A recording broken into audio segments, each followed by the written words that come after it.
Vamos. Nada más cuando empiece, lo pone la presentación y lo volteas para que el profe lo pueda leer. Sí. Deja nada más quitarlo de la pantalla. Para que no se vea aquí un hermoso. La reunión se está grabando.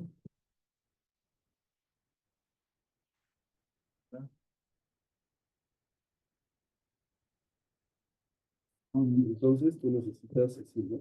Y para ver, lo que pasa es que ahí no está mi presentación. No, ahorita Otra Ah, vez. vale. ¿Tú ya la descargaste? Ya está abierta ahí.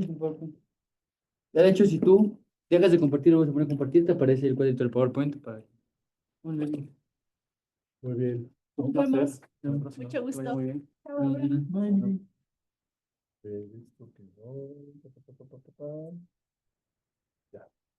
Muy bien. ¿Qué onda, don Abraham? ¿Todo bien? Muy bien.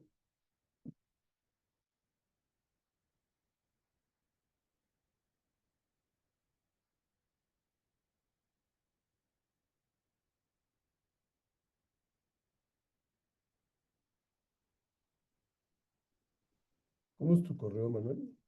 mmoguer, Ah, M. @us.es.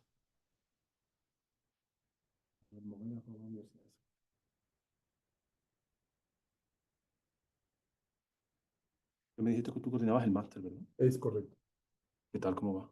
Bien, bien, hemos tenido cambios Sí, eso me comentaban. porque las leyes del gobierno para apoyar con becas del gobierno federal cambiaron y nos disminuyó el apoyo, entonces disminuyeron los números de estudiantes, pero nos hemos mantenido, digamos, a flote, ¿no? Que eso ya es una ventaja en Porque, estos tiempos. ¿qué edición es?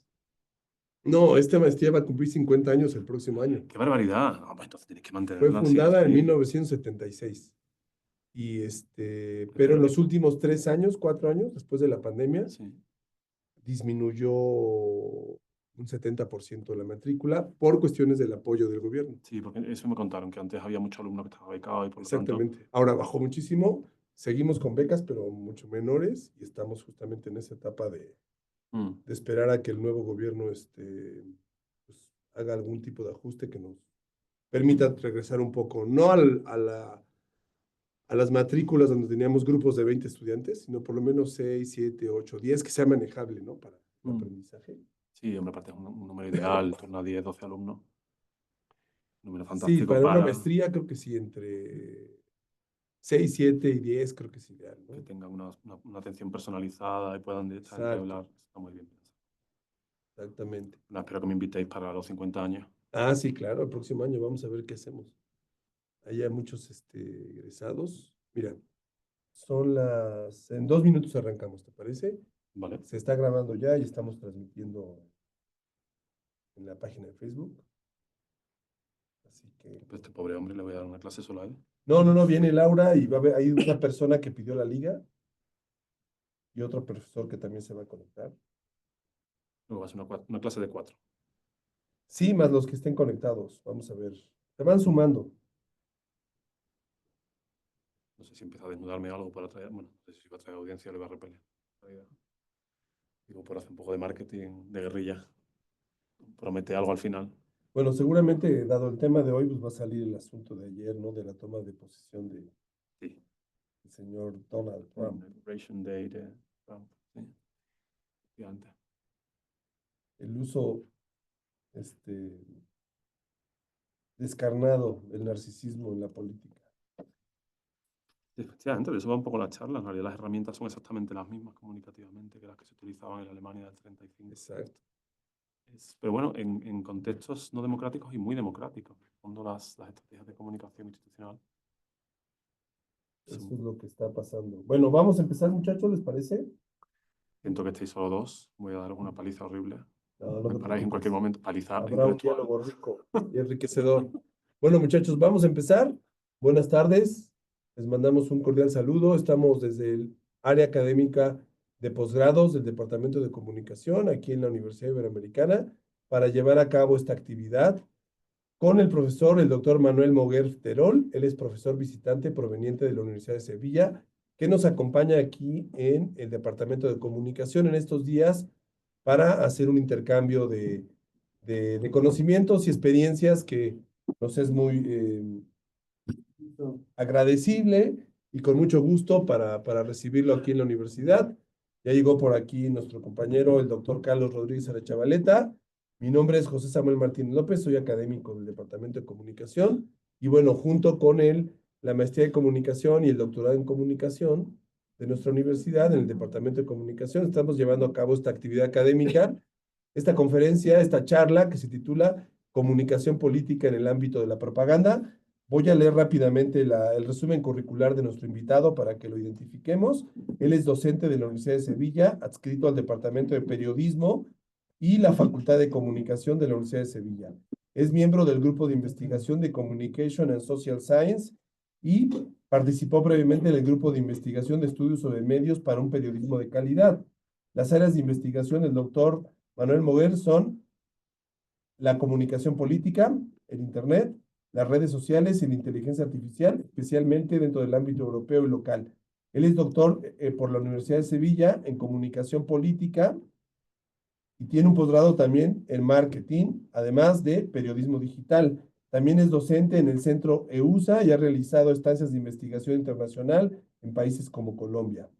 Durante 2 décadas trabajó como redactor del periódico ABC en España, donde se desempeñó en las secciones de Economía, Internet y Andalucía. Además, obtuvo ahí el 20º Premio Andalucía de Periodismo. Actualmente es el delegado en Sevilla para el periódico El Español. Así que un gusto tenerte aquí, Manuel. Bienvenido y te escuchamos. Muchísimas gracias por la presentación. No, por favor, me da muchísimo apuro cuando leen todo esto porque parece que he hecho mucho y en el fondo es un currículum bastante mediocre si nos ponemos a analizarlo, comparándolo con otros compañeros. No sé muy bien dónde mirar, si allí aquí, ya os digo, siento muchísimo la de cosas que os voy a preguntar a vosotros 3, 4 que estáis en la sala porque lamentablemente no puedo interactuar con quienes están en otro punto. Sí necesitaría, si es posible, la presentación. Sí, Gracias. Y mientras compañeros ponen la presentación, os voy anunciando, en realidad ya sabéis un poco de qué va el asunto. Vamos a hablar de propaganda, de comunicación política, pero de un tema que a mí me hace especial gracia, si es que gracia es la palabra, y es esta relación entre Hitler, entre los nazis y Disney, Mickey Mouse. Que en principio son dos cosas que parece que están absolutamente separadas porque no tienen mucho que ver, ¿verdad? Adolf Hitler, el nazismo, el antisemitismo absoluto, con un producto feliz de consumo, un producto en teoría tan infantil, tan blanco, tan inocente como puede ser Mickey Mouse y la factoría Disney, ¿verdad? Pues tiene mucho más que ver que lo que podemos imaginar y de hecho en el fondo de ambas cuestiones radican las mismas estructuras comunicativas y las mismas estrategias de dispersión del mensaje que son especialmente malévolas y terroríficas si nos fijamos en el detalle. No sé si esto me funciona, creo que no. yo lo voy dando. ¿Ahí? Debería pasar a la siguiente diapositiva, pero parece que no es el caso. Pero un segundo, lo quiero... No le des, por favor. No le des nada. Ahí está. Ahí ahora ya sí me funciona. Bien. Y aquí tenemos a un personaje absolutamente deleznable, que es producto de un momento cultural en el que pretenden lavarnos el cerebro, y al lado está Adolf Hitler. Y los presento así porque en el fondo, y salvando las absolutas diferencias, por supuesto, y desde el cariño que yo como niño que creció en los 90 con las películas de Disney, le puedo tener. En el fondo hay una cosa tremendamente perversa que veremos ahora sobre cómo se estructura la comunicación. Se lo digo a los presentes porque, insisto, a quienes están online no pueden. Hablo muy rápido, vocalizo fatal. Incluso mis alumnos en Sevilla a veces levantan la mano y me dicen, por favor, para, no me entero de nada. No me ofendes. Si en algún momento voy muy rápido, levantáis la mano, no se te entiende. Yo recapitulo que estoy muy acostumbrado. ¿Hasta ahorita bien? ¿De momento se me entiende? Tengo un acento además supongo complicado para vosotros. No lo sé. Pero en todo caso, insisto, me paráis si en algún momento yo no entiendo lo que está diciendo. Y lo primero que vamos a hablar es Adolf Hitler, el ratón Mickey, el presidente Joe Biden, ahora ya Donald Trump, la Coca-Cola, el presidente de España Pedro Sánchez, la de México, Claudia Sheinbaum. Claro, ¿qué relación hay entre todos estos elementos? Entre la cuestión de todos estos políticos, elementos culturales o elementos de consumo y entre los intelectuales alemanes de mediados del siglo XX? Y aunque no lo parezca, todos tienen un hilo que les une, un hilo que no es para nada invisible, sino que es una forma de comunicación, ya digo, especialmente interesante para los sistemas de consumo. Y como veremos, en realidad la política se ha convertido en un producto de consumo igual que lo es Disney. Y así adelanto de alguna forma un poco lo que estábamos hablando sobre esta cuestión.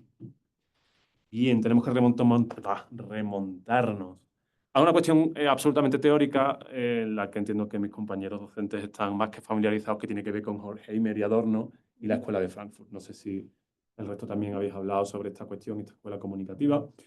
Sabemos que a primeros del siglo XX se funda la Escuela de Frankfurt, obviamente en Alemania, y su obra clave es La dialéctica de la ilustración, un libro de 1947. ¿Qué hay en la dialéctica de la ilustración? Pues la obra fundamental que desarrolla la teoría de la crítica. Y la teoría de la crítica no es otra cosa que una revisión crítica cultural. Es un paso más allá de la teoría marxista. Si los marxistas dicen hay que revisar determinadas cuestiones de la cultura que no nos interesan, en la teoría de la crítica irán más allá y dirán, no, hay que hacer un derrumbe absoluto de todo lo que tenemos delante y reconstruir. Tenemos que hacer una estructura nueva de poder, de cultura, de sociedad, que es mucho más radical. La Escuela de Frankfurt se distingue especialmente por sus posiciones ideológicas enfrentadas con precisamente el nazismo y enfrentadas con cualquier tipo de totalitarismo. La clase, según avance, será un poco menos teórica, os advierto. Y será un poco más participativa en la medida en que pueda serlo. Pero es verdad que tenemos que sentar estas bases, ¿no? Hablábamos de esta cuestión sobre cómo comunicamos, cómo no comunicamos, y me interesa especialmente que hablemos de la Escuela de Frankfurt en oposición a la Mass Communication Research. Sois estudiantes de posgrado, y en este caso tengo aquí también a compañeros docentes. Sabéis que la Mass Communication Research es algo así como un efecto de escuela espejo que se genera en Estados Unidos con respecto de la Escuela de Frankfurt. La escuela surge a primeros del siglo XX en Estados Unidos y fundamentalmente en esa época pasa una cosa que es fundamental para la comunicación, y es el nacimiento de los medios de comunicación de masas. No exactamente el nacimiento, la radio es anterior, pero sí el absoluto despegue de medios como la televisión y el cine y la popularización, la democratización, si es que es posible decirlo en ese caso, de medios de comunicación que nos llevan a que el mensaje que se quiere distribuir llegue de forma masiva al público general. Entonces, si la Escuela de Frankfurt tiene esa mirada crítica que ya hemos dicho, en la que habla sobre que hay que romper las estructuras, que hay que cambiar las cosas, que la comunicación, que la sociedad, que la cultura debe ser otra, que esté al servicio del ciudadano y no del poder, en la Mass Communication Research hacen una cosa que es diametralmente opuesta, y es, vale, ya tenemos los trucos sobre cómo hay que comunicar para convencer. Vamos a explotarlos, vamos a hacerlos más profundos para conseguir vender. Por eso hablo de esta cuestión espejo, en la que la Escuela de Frankfurt critica la comunicación de masas entendida como una forma de vender productos, sean productos de cualquier tipo, y la Mass Communication Research que dice, no, una oportunidad maravillosa para vender cosas. Vamos a hacer esto, vamos a ahondar en esto y vamos a desarrollar teoría. Y hablamos de esta escuela de pensamiento que tiene una mirada instrumental. Decimos que analizan cómo se puede manipular a la sociedad. Es una escuela fundamentalmente manipulativa. Cuando hablamos de manipulación, no nos referimos a una cosa chamánica de leer la mente ni de cambiar los pensamientos, sino de utilizar la comunicación. Ya sabemos en facultades como esta que el pensamiento, las estructuras, la forma en que pensamos el mundo pueden variarse en base a cómo nosotros presentamos los hechos. Luego veremos de qué maneras, porque hay teorías que desarrollan esta idea. Busca fundamentalmente conocer la forma en que se puede movilizar, desmovilizar, poner a favor o en contra. Vamos a pensar en Hitler. Ya hemos dicho que vamos a hablar de Hitler y Mickey Mouse. De momento vamos a hablar de Hitler. Las propuestas de Hitler son absolutamente deleznables, son un absoluto horror desde cualquier punto de vista, intelectual, moral, económico, es toda una barbaridad, humano. Y sin embargo Hitler llega al poder. No solo llega al poder, sino que millones de alemanes apoyan en algún momento al movimiento nazi por acción o por omisión. ¿Cómo se produce eso? Muchas de las veces, una vez que han ido pasando estos años y hemos visto con perspectiva, nos planteamos, ¿cómo puede alguien apoyar el nazismo? Hombre, claro, porque esto en España decimos hasta el rabo todo es toro. Y mientras el toro está pasando, no tenemos tiempo de analizarlo. Estamos inmersos dentro del discurso y por lo tanto somos objeto de esta manipulación, de esta forma de construcción de la cultura, en la que podemos entender que lo que se nos cuenta no podemos analizarlo con perspectiva, por lo tanto no podemos ser críticos. Lo que dice la Escuela de Frankfurt es, oiga, lo que están haciendo con nosotros es contarnos la película de una forma bastante sesgada para llevarnos en una dirección. Y esto además lo vemos en la Alemania de los años 30, lo vemos en la Italia de la misma época, lo podemos ver en la España también de los años 30 y 40. Pero no es exclusivo de ese momento, porque sabemos que esto sigue en vigor. Aquí yo habitualmente pregunto a mis alumnos sobre ejemplos en los que hoy día tenemos una forma de manipulación a través de los medios de comunicación de masa. Bueno, somos pocos en el aula, no quiero salón. No quiero señalar, pero supongo que se os ocurre a todos formas de manipulación, formas en las que ahora mismo los medios de comunicación de masas nos dirigen hacia una posición u otra. Y esto es interesante más aún en el momento en que los medios de comunicación de masa se fragmentan, ya no son unitarios, no hay grandes conglomerados, o no había grandes conglomerados de medios de comunicación, que antes sí, ahora se fragmentan y se dividen gracias a la aparición de otras formas de comunicación sociales como son las redes sociales. Y eso tiene otro debate muy interesante. Antes hablaban del Inauguration Day de Donald Trump. Quienes estaban al lado de Donald Trump no dejaban de ser Elon Musk, dueño de Twitter, el dueño de Facebook, las personas que pretenden comprar TikTok. ¿Por qué?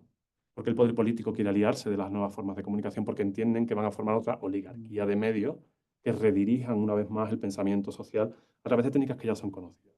Ya hemos llevado técnicas de la Escuela de Frankfurt y la estamos llevando incluso a hace 24 horas cuando Donald Trump toma posesión como nuevo presidente de los Estados Unidos.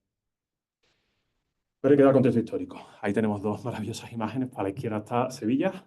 Yo vivo a 500 metros de lo que estáis viendo. Es la Puerta de la Macarena. Dentro de la iglesia que está detrás está la Virgen de la Macarena, una de las que tienen mayor devoción en España. Más allá de eso, lo que se ve delante es la muralla que cerraba Sevilla, igual que cerraba todas las ciudades europeas hasta el siglo XIX. Y a la derecha lo que tenemos es una imagen de México de la misma época. Digo de la misma época de cuando se construyeron tanto la basílica como esa puerta y lo que se ve en la imagen de la derecha de la Ciudad de México. Y es fundamentalmente el siglo XIX. ¿Qué pasa en el siglo XIX, finales del siglo XIX, primeros del XX? Que la población se traslada en todo el mundo del campo a la ciudad. Y eso tiene un efecto que en ese momento no se percibe, igual que en los años 30 tampoco se percibe exactamente qué es el nazismo, cuál es su maldad, o no todo el mundo lo percibe, y es que cambia radicalmente la forma en la que se relacionan los ciudadanos con el mundo. Cuando se tiran las murallas, en Sevilla, en el caso de la ciudad donde yo vengo, es un caso muy gráfico porque se conservó una pequeña parte de la muralla donde se ve perfectamente cómo se delimita la ciudad, se constriñe la ciudad haciéndola un fortín frente al exterior.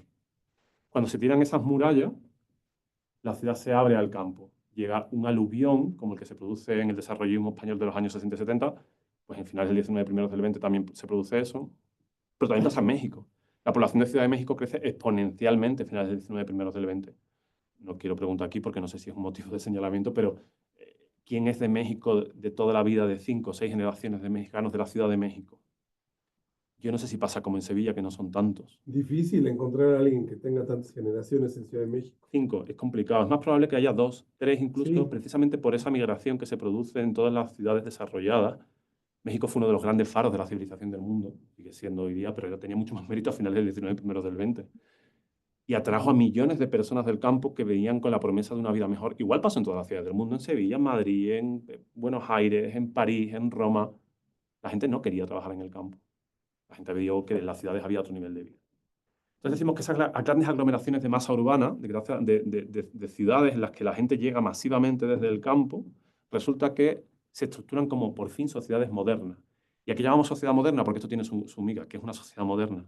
Lo podemos definir de muchas formas, pero claro, fundamentalmente es una sociedad que no vive de sus manos o que al menos tiene cierta formación para que el trabajo de sus manos no sea el arar, el ordeñar una cabra o el plantar patatas.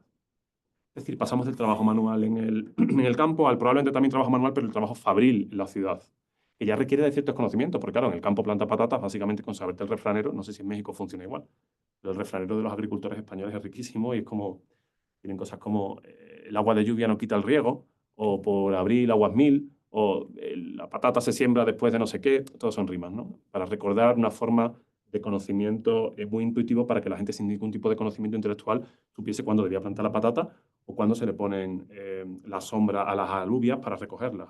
Chícharo, vosotros le llamáis, las judías pintas le llamáis, ¿cómo le llamáis? Las judías, ¿cómo es el equivalente? Eh, ¿Alubias? No. ¿Alubias? Es frijoles. Al frijol, la judía pinta en el norte de España, ¿en qué momento hay que plantarlo? ¿Cuándo se recoge? ¿Cuándo no? Bueno, pues eso en el campo no hay que tener conocimiento. Básicamente te lo cuenta el refranero, te lo contaba tu padre, tú lo has hecho durante toda tu vida que no solía ser muy larga, pero bueno, te lo cuentan durante toda tu vida y llega un momento en que ya te lo sabes, ¿no? Y se lo transmites a sus hijos y no necesitan formarse. Claro, en la fábrica, ¿no? Porque en la fábrica hay que pulsar un botón y si pulsas mal el botón igual fastidias toda la producción. O alguien se coge el brazo y se mata. O cualquier tipo de cuestión. Luego, cuando se acumula una gran cantidad de población dentro de las ciudades, se genera esa alfabetización que pasa a ser elitista a ser más o menos general. En España, y también ocurre en México, se crean, por ejemplo, las escuelas públicas. Hasta en ese momento no existían los sistemas públicos de educación. ¿Para qué? La élite que debía gobernar iba a sus colegios privados, habitualmente institutrices o espacios privados donde se hacía una formación mucho más individualizada, No había necesidad de que el labriego o la labriega aprendiese a escribir. ¿Para qué? Claro, pues en ese contexto social, resulta que las grandes masas de población llegan a la ciudad y por tanto se produce eso que decimos de la alfabetización para conseguir la gestión de las máquinas versus el campo. Hay que pulsar botones, hay que saber dónde dice sí, no, encendido, apagado. Hay que interpretar al menos instrucciones simples. Oiga, a las 8, cuando ese reloj marque las 8, hay que parar la máquina. Bueno, pues tienes que saberte el reloj. Es decir, el capitalismo no hace un ejercicio de intelectualización y de difusión del conocimiento por interés general, lo hace por interés propio. Y pues de ese conocimiento surge que la gente empieza a leer. Y cuando la gente empieza a saber leer y escribir, por una cuestión absolutamente mercantilista que el capitalismo, que el sistema, las macroestructuras económicas establecen para que seamos productivos, seres de producción, resulta que generan, sin quererlo, una opinión pública. Porque si yo leo, de pronto entiendo qué está pasando en el mundo. Si entiendo qué está pasando en el mundo porque es el momento de la explosión, lo hemos dicho antes, de los grandes medios de comunicación, de la televisión, de la radio, de la prensa escrita, entonces resulta que de pronto empiezo a reclamar derechos. Digo, oiga, es que igual yo no quiero trabajar 16 horas al día. Por lo que sea, me viene mal. Yo preferiría trabajar 8, 9, 10. Las grandes huelgas que se producen en ese momento, en esta revolución industrial que se produce a finales del 19 y primeros del 20, tienen que ver con esta cuestión. De pronto los obreros, no todos, pero sí muchos, se saben las 4 reglas que se dicen en España. Leer, sumar, dividir, restar. Claro, y en ese contexto en el que de pronto se genera una sociedad con ciertos conocimientos y derechos, resulta que esa sociedad fabril que llamamos ya, agudiza este momento como resultado de una sociedad de consumo. En la ciudad yo ya no trabajo porque he hecho una huelga y ya no trabajo 16 horas. Ya no estoy en el campo desde por la mañana hasta que se pone el sol y mi tarea es básicamente salir a primera hora de la mañana, plantar patatas y recogerlas cuando se pone el sol porque no tengo luz eléctrica. No, ahora mi vida es, salgo del trabajo y tengo cierto espacio de consumo que se va ampliando. Sabemos que desde la mitad del siglo XX hasta el final del siglo XX, inicios del siglo XXI, cada vez somos más una sociedad de consumo. Hay menos coste porque se produce de manera febril, por lo tanto hay más producción. Todo el mundo puede permitirse consumir en mayor o menor medida. El capitalismo es un invento maravilloso, maravilloso para quien lo domina, que absorbe casi todo lo que ocurre en el mundo. Entonces va cediendo espacios para que retroalimentarse para sobrevivir. IKEA, Zara, Vespa, todo esto son empresas que producen masivamente de una forma fabril y reducen los costes para que el consumo sea masivo. ¿Y Disney? Abajo encontré una foto en internet de cómo se pronuncia el señor, en España le llamamos el Mr. Potato, no sé cómo le llamáis aquí. Cara de papa. Me parece mucho más bonito el nombre cara de papa que Mr. Potato. Bueno, pues cara de papa, que a partir de ahora pienso adaptarlo como nombre porque me parece fantástico. Pues así producen, señor cara de papa, ¿has dicho?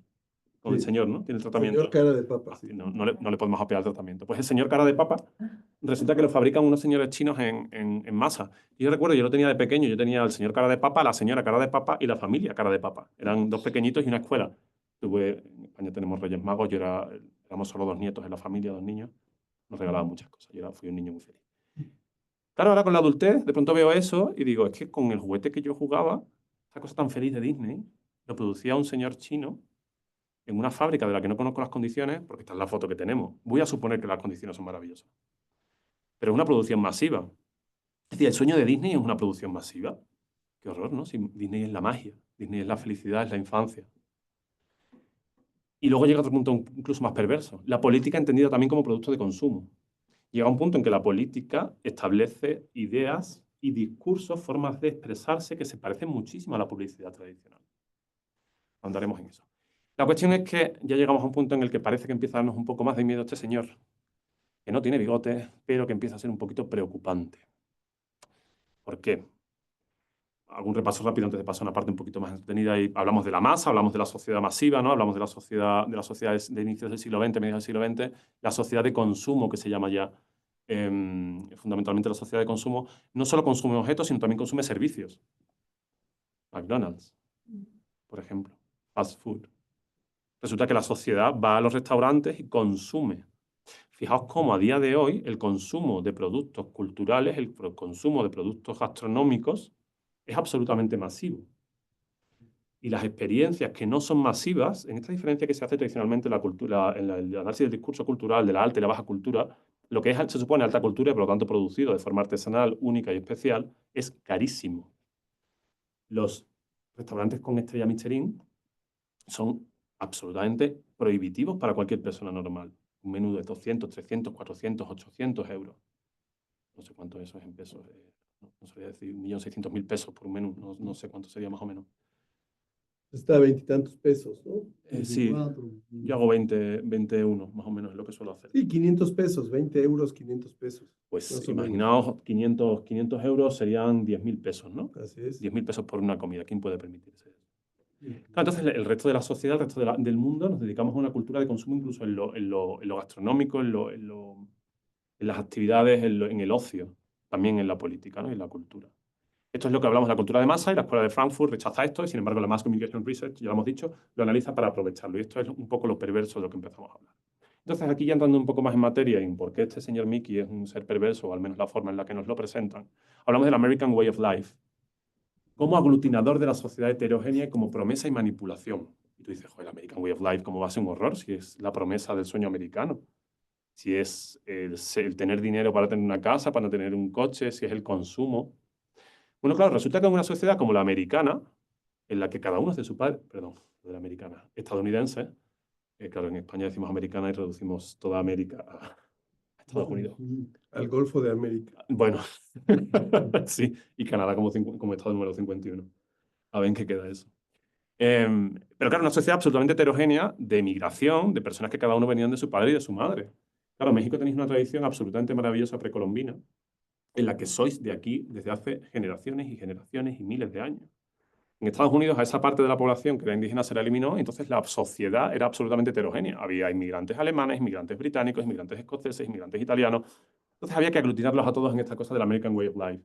Es decir, consuma usted que yo le propongo que esto va a ser la felicidad. Es una promesa que no tiene por qué cumplirse, pero como esta especie de burro y zanahoria, ¿no? Esta que ya persigue constantemente esta zanahoria que en realidad no tiene por qué llegar y en la mayoría de los casos no va a llegar. La eterna promesa, el eterno retorno que decía Nietzsche, esta cosa de que repetimos constantemente los mismos patrones esperando que un resultado que en el fondo no tenemos claro si va a ser o no va a ser. Y en esta idea nietzscheana de que las cosas todo el rato se repiten, el American Way of Life lo que plantea es, siga usted esforzándose tal y como lo han hecho todas estas personas antes que usted que triunfaron.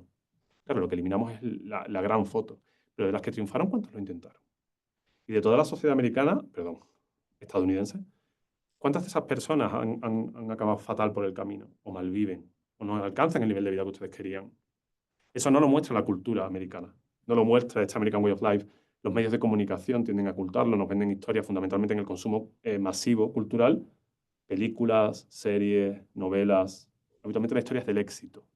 En todo caso, decimos que el cine, la televisión, las series son construcción de ese relato de éxito, ¿no? Y tenía aquí una foto de la serie Friends.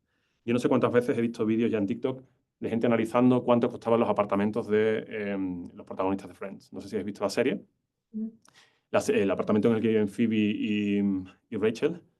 El último vídeo que vi costaba algo así como $9.000 al mes aproximadamente de alquiler. Y recordemos, Rachel era al principio camarera, malísima. Y Mónica era cocinera, pero tampoco una cocinera especialmente destacada. ¿Cómo pagaban eso? No tenía sentido ninguno, de ninguna de las maneras. Pues aún así nos presentaban que era posible. American Way of Life es una cosa que puedes hacer y te lo muestro en la televisión para que tú veas que se puede ser joven, divertido, exitoso, vivir en un sitio maravilloso. ¿Es real? De ninguna de las maneras. Nadie podía vivir así en ese momento en Nueva York. Ni ahora, por supuesto, en un momento en el que las cosas de la casa cada vez están más caras. Claro, antes de llegar a Friends, ¿qué pasa en los años 30 del siglo XX? Quiero decir, retrotraemos al momento en que la Mass Communication Research y la Escuela de Frankfurt están en plena efervescencia. Y después tenemos una crisis económica brutal. Crack del 29 genera unos años 30 loquísimos y de aquellos barros esos lodos. Y en gran medida de aquel problema económico surgen, pues, por un lado el nazismo, por otro lado el fascismo en Italia, el franquismo en España, en movimientos totalitarios que pretenden dar respuestas rápidas a grandes problemas socioestructurales de especial gravedad, y nace el uso de la propaganda y del marketing político. En Harry Potter, por hacer otra cita absurda en esta ponencia que estoy haciendo, cuando, no sé si han visto ustedes Harry Potter en la primera película, cuando el señor Ollivander, que es quien vende las varitas, le descubre que Harry Potter va a tener la misma varita con el mismo corazón que el de Voldemort. Harry se sorprende y le dice Ollivander algo así como Voldemort era una persona horrible, era un mago horrible, era un mago tenebroso, pero hay que reconocerle que hizo cosas grandes, horribles, pero grandes. Algo así puede aplicarse al nazismo. Es un movimiento político absolutamente deleznable, asqueroso e indefendible, pero que en ciertos casos inventó y practicó determinadas políticas comunicativas de éxito. Lo que de ninguna forma les justifica, por dejar bien clara esa cuestión, que creo que no hace falta que se haga. Pero es verdad que diseñan campañas comunicativas que tienen cierto éxito. Y en este caso hablamos de la propaganda y el marketing político en el contexto de los estados totalitarios, fundamentalmente durante el nazismo y el doctorado. En todo caso, decimos que en Estados Unidos, gracias a la Mass Communication Research, financiada por el gobierno de Roosevelt, se analiza cómo aprovecharse de estas cuestiones que ya se han desarrollado en la Alemania nazi. Y en Europa desarrollan esas actividades los nazis y los fascistas. Se inicia la medición de audiencias, la evaluación de los políticos, los discursos en los que de pronto hay cierta, ¿cómo digo yo? Cierta monumentalidad en la exposición pública de la comunicación política. Sí, los desfiles, Precisamente. toda la parafernalia de los soy discursos, capaz ¿no? No sé si estoy ahí, no se está viendo, ¿verdad? No, hay que compartir a lo mejor. Ah, perdón. A ver, vamos a ver. Si podemos ver un segundo el vídeo.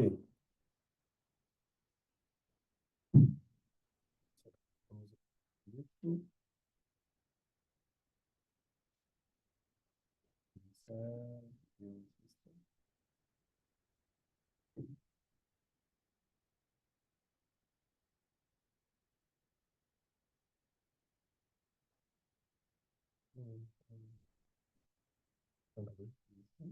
Bueno, igual ya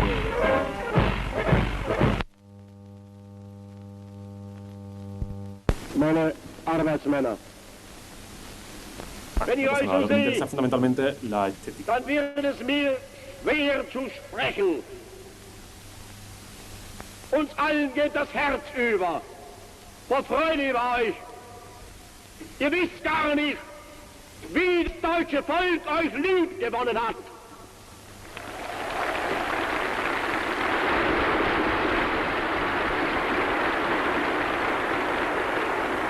Kleinen Ausschnitt ergibt uns, dass uns die Herzen so Probablemente lo más übervoll. La configuración del espacio escénico, Das ist los colores, que no los vemos, pero lo sabemos, son el rojo, el negro, el blanco, en orden absoluto. dass sie hier ankündigt. Claro, ¿cómo no va a creer alguien en el año 30, si llega esta grabación, que el pueblo alemán, bajo el yugo del dictador, son el pueblo elegido? ¿Cómo no vas a creer que te van a ganar en una batalla si son capaces de montar un acto en el que 20.000 personas se ordenan de manera perfecta, hombro con hombro?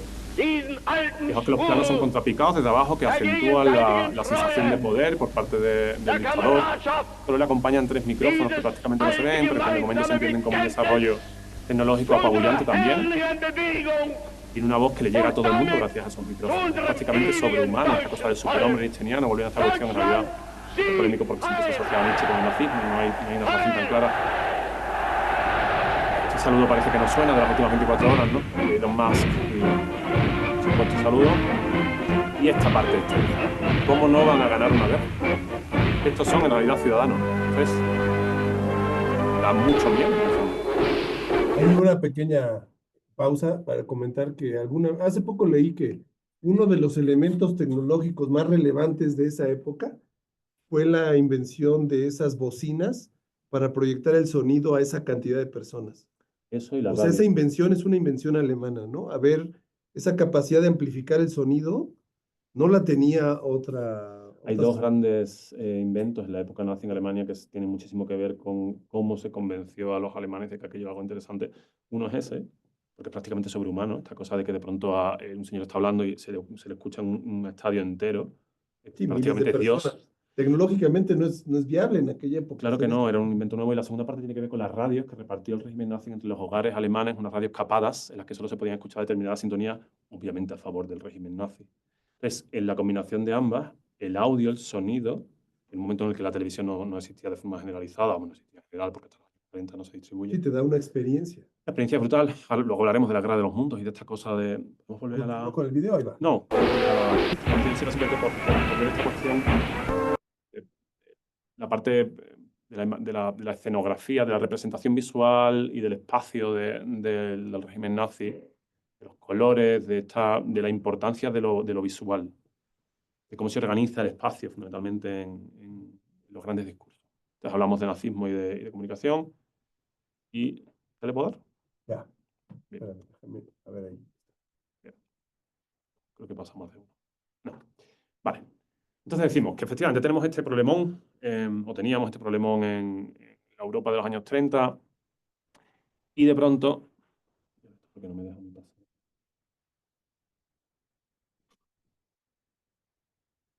No. Aquí, bien. Y decimos que la Mass Communication Research, que es esta escuela de comunicación que estaba en Estados Unidos, que es la que aprovecha todo lo que ya se conocía en la Alemania nazi, para hacer comunicación, ya sea política, ya sea comunicación de mercado en Estados Unidos a mitad del siglo XX, patrocinada por empresas privadas y por el gobierno de Roosevelt, resulta que desarrolla tres teorías que son fundamentales en las instituciones de comunicación. O sea, nosotros las estudiamos ya como algo así como nuestra Biblia, aunque algunas estén ya algo superadas y se hayan superado con otras teorías comunicativas, pero siguen teniendo vigor. La primera es la teoría de la aguja hipodérmica de Laswell, en los años 60. Fundamentalmente plantea un esquema comunicativo en el que se plantea la manipulación del público pasivo en los años 20 y 30. Es decir, cómo los medios de comunicación van haciendo calar poco a poco, por repetición, inyectando una idea que luego la gente asumirá como propia. Claro, cuando no existían unos medios de comunicación masivos, esto es una cosa bastante impensable. Hoy que estamos familiarizados con los medios de comunicación masivos, entendemos que si todos los días en un telediario, en un informativo, en una radio, en un periódico que consumimos habitualmente nos dan una idea concreta, nosotros razonablemente, si consumimos durante mucho tiempo esa idea, acabaremos entendiendo que esa es la verdad. Esta cuestión de los sesgos de autoconfirmación que tienen los medios de comunicación. Uno consume el medio que le confirma la idea preconcebida, pero no busca la verdad, busca la confirmación de su verdad. Te hablo de una relación dialógica del sí-sí en los medios de comunicación. Yo planteo sí, pretendo que el medio me diga sí. En el momento que me diga no, dejaré de consumir ese medio. ¿Dónde se usa esta teoría hoy? Pues hay una cosa que me hace muchísima gracia, que estuve leyendo el otro día, y es La Casa de los Famosos, ¿no? Es un programa que yo solo conozco por una chica que ganó, una chica trans, Wendy creo que se llama. Sí, mexicana. Sí, efectivamente, que me hace muchísima gracia, me parece que comunica maravillosamente en redes sociales. Pero hay un reportaje, una información de un medio de comunicación mexicano que habla sobre cómo se aplica la teoría de la aguja hipodérmica dentro del programa a través de dos concursantes que por lo visto eran especialmente malvados, pero consiguieron llegar a la final o ganar, no tengo muy clara la situación, gracias a esta teoría de la repetición constante de determinadas ideas dentro del grupo. Entonces, una cosa que probablemente hicieron de manera más o menos intuitiva para aprendizaje de cómo funciona la comunicación a día de hoy, en el fondo no deja de ser reflejo de una teoría que se desarrolla en la escuela comunicativa que se traslada a Estados Unidos, pero que ha aprendido en el fondo de teorías nazis. ¿Podemos decir que estos señores en el fondo aplicaron teorías nazis? No, no podemos porque sería una extrapolación absolutamente falaz, pero sí que podemos decir que la construcción comunicativa les sirvió en gran medida la experiencia del gobierno de Hitler, el gobierno nazi, ¿no? Régimen más que gobierno. Segunda teoría, teoría de los efectos mínimos de Paul Lazarsfeld. Habla de mediadores, de líderes de opinión, de personas con las que nos fiamos y por lo tanto la información que nos transmiten nos resulta más confiable y por lo tanto les hacemos caso. Claro, en los años 20 y 30 hablamos de los intelectuales, ¿no? Hoy día son los intelectuales quienes influyen en nosotros, quienes nos dicen los mensajes. Los influencers.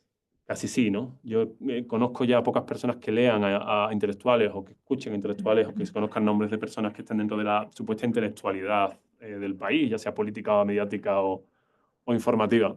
Claro, resulta que ahora lo que tenemos son efectivamente estos influencers, ¿no? Pero ahora también tenemos en los actores, por ejemplo, la industria que bendice a Mickey. Es decir, todos estos actores que trabajan dentro de la industria, los actores que todos conocemos, Y las celebridades, ¿no? efectivamente que son parte o bien de las películas, o bien de las series, o bien del doblaje, o bien de... Es decir, son al final parte de estos mediadores, personas en las que confiamos y por lo tanto su opinión nos sirve para blanquear un producto, para hacerlo más atractivo. Hombre, si Brad Pitt te vende un producto no puede ser malo, es un señor guapísimo, ¿no? Que si Salma Hayek te dice esto es bueno, es una mexicana además, ¿no? Salma Hayek, que se ha gringuizado, no sé cómo se dice esto, un poco, ¿no? Bueno, está casada con un francés, creo, ¿no? Sí, Con sí, sí. Pinot. Con un millonario francés. Sí, el dueño de Louis Vuitton, creo, ¿no? Del grupo Arnaud Pinot. Así se llama. La cuestión es que, claro, si te lo cuentan este tipo de personas, ¿cómo vas a desconfiar? Te dicen algo que es bueno para ti porque confías en ellos, porque te han construido todo el rato la imagen de que son personas en las que debes y puedes confiar. ¿Y cuál es la tercera teoría? La teoría de la agenda setting. Eso está estudiadísimo, no voy a detenerme mucho porque la conocemos, de Maxwell, McCombs y Donald Shaw en los años 70. ¿Qué dicen ellos? Pues la teoría de la agenda setting dice que fundamentalmente lo que aparece en los medios es las cosas de las que la gente se preocupa y habla. Lo que no aparece en los medios no existe y si no existe la gente le da igual. Entonces es importantísimo llegar a la agenda de los medios, conseguir saltarnos, conseguir convencer a los periodistas de que hablen de lo nuestro. sea lo que sea lo nuestro. Bien o mal. Bien o mal, que hablen aunque sea bien, ¿no? Decía alguien. Claro, ¿qué hacían los nazis? ¿Qué querían hablar? Bueno, ¿qué hicieron? Pusieron una radio en cada hogar, esto que hablábamos antes. Entonces consiguieron que las noticias les llegasen a cada hogar. Se hablaba de lo que ellos querían y solo podían sintonizarse las sintonías que ellos necesitaban que la gente escuchase. Tenían la prensa absolutamente controlada. ¿Por qué los estados totalitarios lo primero que hacen es controlar la prensa? Hombre, en gran medida porque no quieren que haya ideas que estén circulando que no sean adeptas a los regímenes. Tenemos también los discursos de Hitler. Es decir, toda esta cuestión de la teoría de la agenda setting, lo que está en la conversación es lo que está en los medios y lo que está en los medios se controlaba. ¿Qué hace Disney? Disney tiene una capacidad económica absolutamente fabulosa. Y una publicidad, un gasto en publicidad que es inenarrable. No sé cuánto dinero puede gastarse Disney en publicidad, en promoción, pero luego tienes en los medios de comunicación cuando salen películas de Disney, cuando hay dibujitos nuevos, cuando hay series nuevas, hay reportajes, es decir, los medios de comunicación recogemos la actividad cultural de Disney. Luego están las propias películas que publica Disney y que estrenan los cines en todo el mundo, que además suelen ser estrenos mundiales con grandes estrellas. Luego tenemos los productos de la película. ¿Quién no ha tenido, pues yo que sé, un libro de una película, una taza, una mochila, quien no ha escuchado a un sobrino, a un hijo, a un primo, a un nieto? Es que quiero la pelota de Mulan o la mochila de Hércules. Pues lógico, ¿no? Entonces nos planteamos, ¿sigue siendo esto así en la era de las redes sociales? Razonablemente sí. Hablábamos antes de la fragmentación del discurso hegemónico que tenían los medios de comunicación como grandes garantes de la teoría de la agenda setting. ¿Son los nuevos garantes de la agenda setting las redes sociales? Es posible y en todo caso vuelven a ser un monopolio hegemónico gracias a que se acumula su poder en determinadas manos que no lo sueltan. Esta idea que vivimos al principio de Internet sobre la comunicación horizontal, la pérdida de la... ¿cómo decir?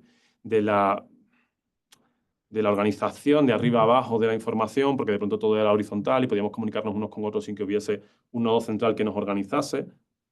Eso desapareció cuando las grandes corporaciones se hicieron con las redes sociales y decidieron que si te vas a informar, ¿qué más da en el New York Times, que era un gran conglomerado de información, o en TikTok, que es un gran conglomerado ya también de información que probablemente acabe comprando Elon Musk, según ha autorizado Trump, me parece que ha sido hoy. En todo caso, si volvemos a la cuestión de la escuela de Frankfurt, por un poco rematar esta idea, decimos que se desarrolla en Europa y que los teóricos de esta escuela ven cómo nacen y crecen los movimientos fascistas y nazis en Europa. Claro, como lo viven en primera mano, la cuestión de la aguja hipodérmica, con las redes bajo coste, con las radioescapadas, viven en primera mano la cuestión de la agenda setting, resulta que viven espantados con estas ideas y encima en su gran mayoría son judíos. Con lo cual tienen una conciencia especialmente interesante, especialmente grave de qué es lo que está pasando en Europa con ellos, en esta cosa absolutamente horrible que hubo contra este pueblo. Además, en algunos casos también son comunistas o marxistas críticos con esta sociedad de masas. Ya hemos visto la teoría crítica de la comunicación y cómo ellos pretenden abrir según qué cuestiones o revisitar, reconducir, reestructurar los grandes rasgos comunicativos. Entonces, claro, muchos de estos intelectuales resulta que se van a Estados Unidos, porque dicen, hombre, en Europa las cosas pintan regular. Sabemos que hasta el 45 no acaba la Segunda Guerra Mundial y no estaban las cosas claras, con lo cual muchos se van a Estados Unidos porque tampoco tienen claro que después no se vuelvan a repetir estas cuestiones. ¿Y cuál es su sorpresa? Que llegan a Estados Unidos y de pronto en esta cosa del American Way of Life ven cómo las técnicas y estrategias que habían visto en la Alemania nazi se están repitiendo en Estados Unidos. Pero esta vez no nos venden a un dictador, lo que nos venden es la Volkswagen en este caso no, la Ford probablemente. Un estilo de vida. Pero no solamente un estilo de vida, sino unos productos muy concretos de consumo. El consumo de grandes marcas que tienen dinero, la sociedad del consumo, todo como producto de consumo, desde la música, que ya deja de ser una cuestión de alta cultura, sino que se produce en masa y es un producto cultural de consumo rápido, el cine, la televisión, la literatura, las novelas baratas que se venden en los kioscos y que en realidad son de consumo rápido, de fabricación rápida, y digo fabricación bien, no de escritura, porque prácticamente se fabricaban. Entonces, claro, están absolutamente espantados. ¿Pero qué hay en Estados Unidos? Tenemos 4 cosas.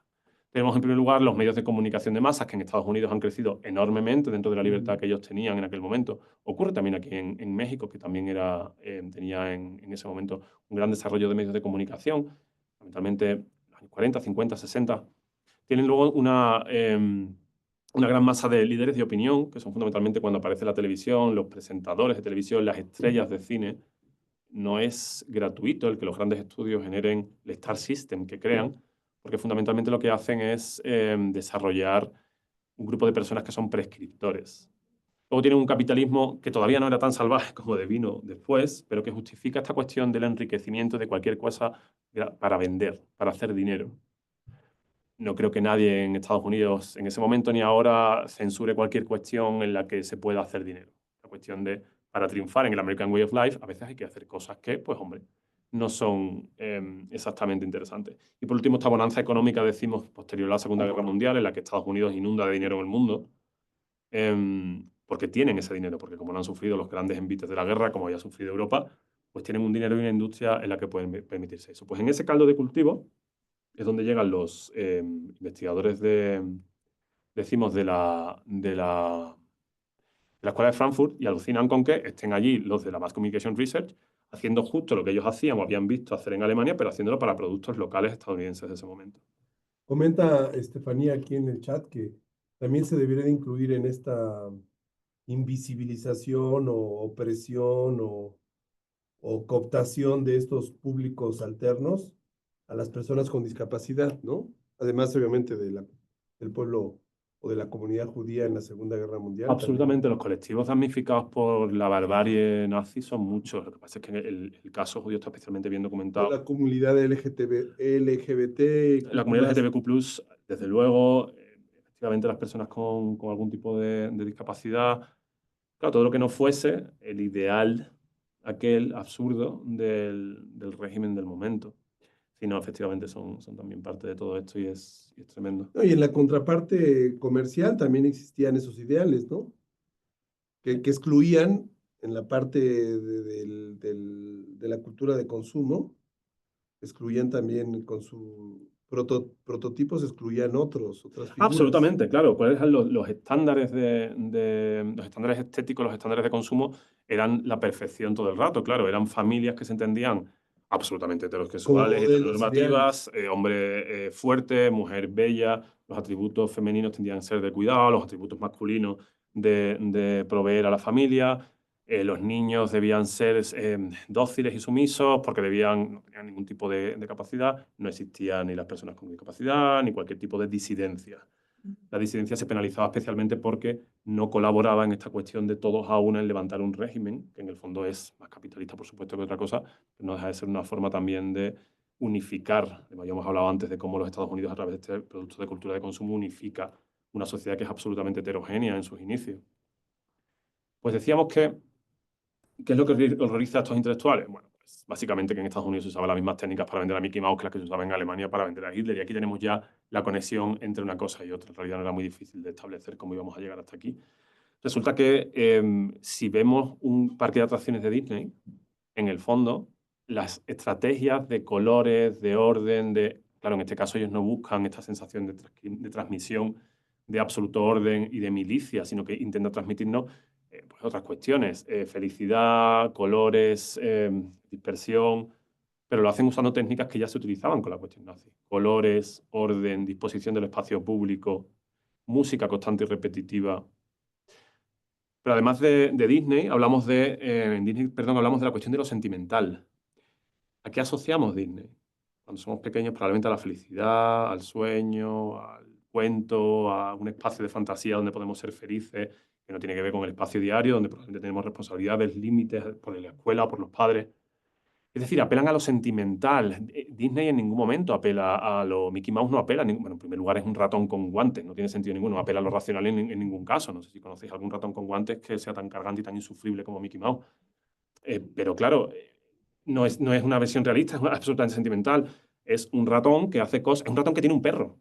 Pluto es es el perro de Mickey. Es un absurdo en el mundo que crea Disney que de pronto un ratón tenga como mascota un perro.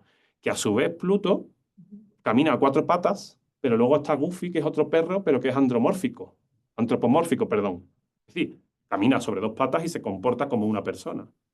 Aceptamos en este pacto de ficcionalidad que se establece en los relatos habitualmente comunicativos, fundamentalmente literarios, pero en este caso también de ficción infantil, aceptamos que esto es posible, ¿no? Pero apela a lo sentimental. Es la diversión, es el juego, es el cuento, es la fantasía, es la felicidad. No apela de ninguna de las maneras a lo racional. No hay habitualmente una cuestión de narración que apela al intelecto. De una manera muy, muy lejana, lo que se hacía en la Alemania nazi, esta cosa de el orgullo de la raza, el acoso, la agresión constante al pueblo alemán, la justificación constante, apelando a lo sentimental y jamás a lo racional. Claro, resulta que no solamente vendían a Mickey, sino que en Estados Unidos vendían otros productos culturales, ¿no?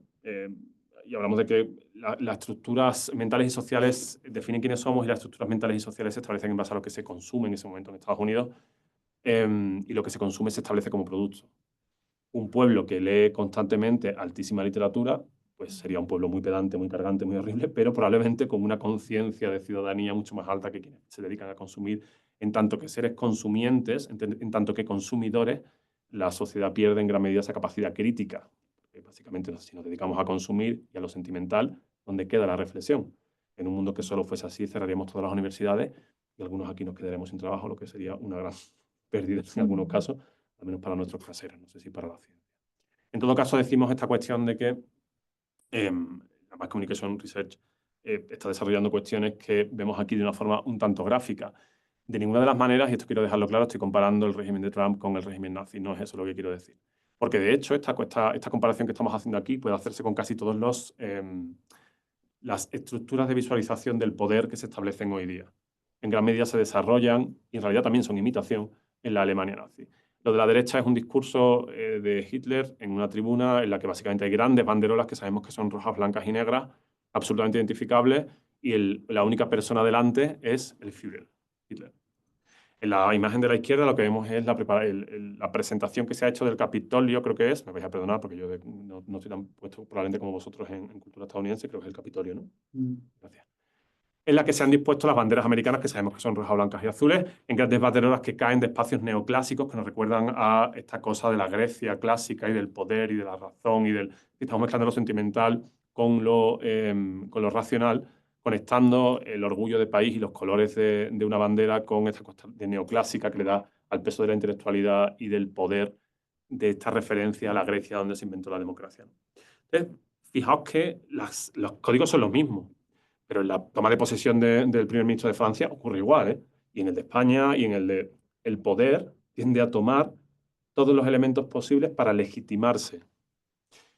Hitler y el nazismo hicieron esta cosa de, pues vamos a preparar grandes espacios absolutamente teatralizantes y muy espectacularizados, y eso lo hemos mantenido. Pero bueno, solo hay que pensar en las entronizaciones o las coronaciones de los reyes de la Europa del siglo XVIII. Algo más espectacularizante que probablemente la entronización o la llegada al poder de Luis XVI en Francia, pues pocas cosas probablemente. Venga oro, vengan Bisón, venga Armiño y vengan Dorados y Burdeos, ¿no? Pues esta cosa sigue planteándose hoy. Y la simplificación que hace Hitler, que lo relata muy bien, digo, lo relata muy bien visualmente, se aplica todavía hoy. Entonces decimos que los Estados Unidos del siglo XX, los estudiosos de la Escuela de Frankfurt de la Mass Communication Research establecen que se puede vender a Disney y a Mickey de la misma forma que se hizo con el nazismo y el fascismo, ¿no? Y con los mismos botones de que vende felicidades de Disney, son los que se vendía el Estado totalitario o el líder absolutista. Es decir, son los mismos engranajes mentales, son las mismas apelaciones. Estoy apelando a la cuestión sentimental, a la cuestión de la protección, a la cuestión de la defensa, a lo sentimental, a la tripa. Pues descubren que hay ese paralelismo entre una cosa y otra y por eso nos previenen contra Disney, contra la cultura del consumo y contra estas cuestiones, ¿no? Y nos dicen que Mickey y Hitler tienen esta cuestión elemental en común. Se nos presentan con las mismas herramientas, aunque afortunadamente con fines diferentes. Y digo afortunadamente fines diferentes porque lógicamente no es el mismo. Pero claro, ¿qué peligro tiene Disney? Lógicamente no es tanto y no quiero hacer la comparación, no quiero que se entienda de esa manera, pero sí que tiene cierto peligro en esta cuestión de la alineación de la cultura, en cómo infantilizamos la sociedad o en cómo nos agarramos a lo sentimental y escapamos de lo racional, que es un debate, una reflexión probablemente más complicada de hacer en el día a día. Es una forma maravillosa de escapar, ¿no? De todos los problemas que tenemos. Y por la noche te pones, no sé cómo se llama aquí, Sister Act, la película de Whoopi Goldberg. Se llama así. ¿De Whoopi Goldberg? Sí, Sister Act. Se llama en una monja que canta.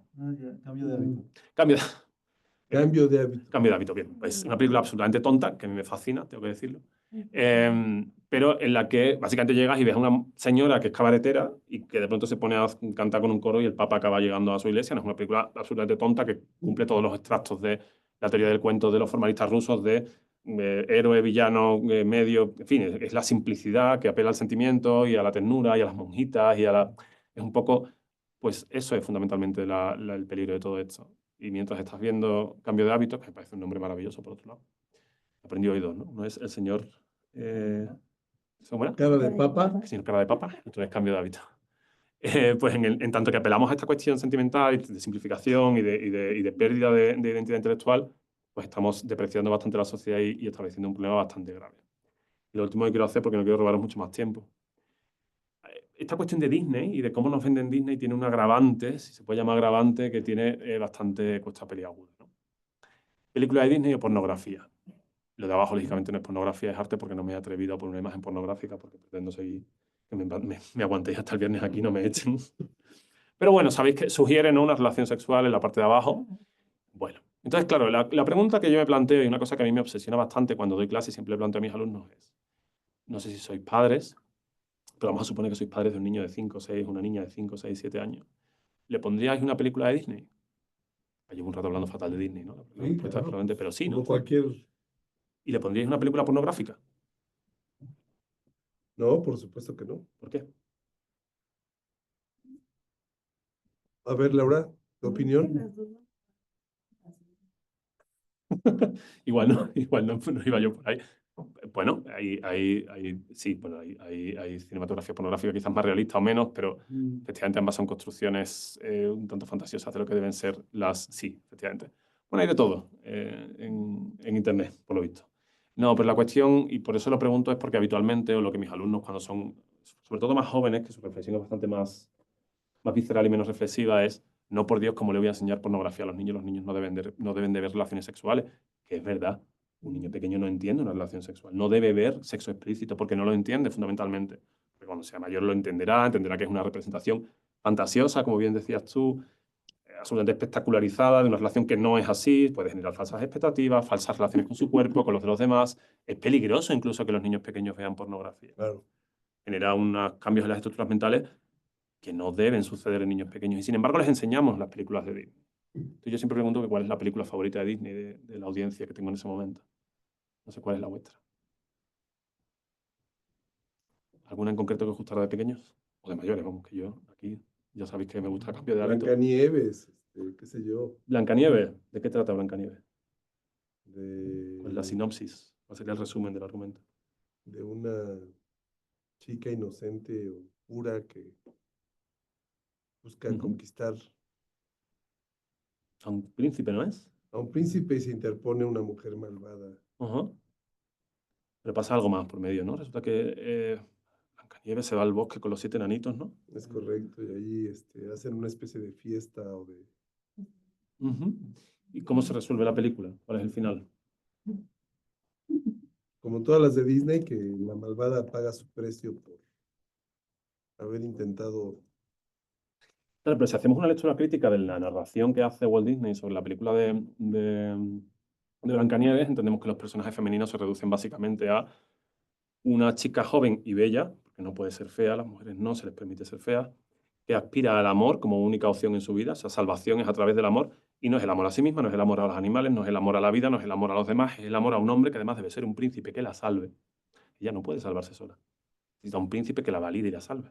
Y el otro personaje femenino es una bruja hija de la gran puta, malísima, que básicamente quiere matarla. Es decir, los personajes femeninos se reducen a una niña inocente e idiota que básicamente busca el amor del hombre para validarse y una señora que es una bruja, literalmente una bruja y figurativamente una bruja que básicamente quiere matarla para acabar con ella por celos, ¿no? Porque las mujeres entre ellas, la cuestión de la sororidad, Walt Disney no la aprendió cuando era pequeño.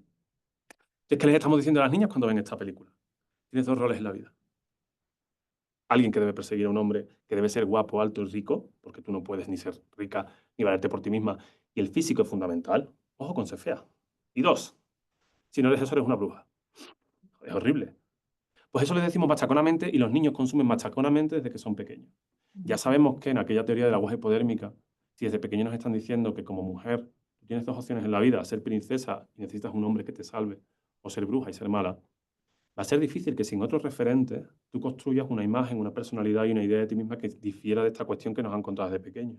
Es decir, esta cuestión por la que nos venden Disney, a determinadas partes de la sociedad les venden que no tienen otras aspiraciones que esas.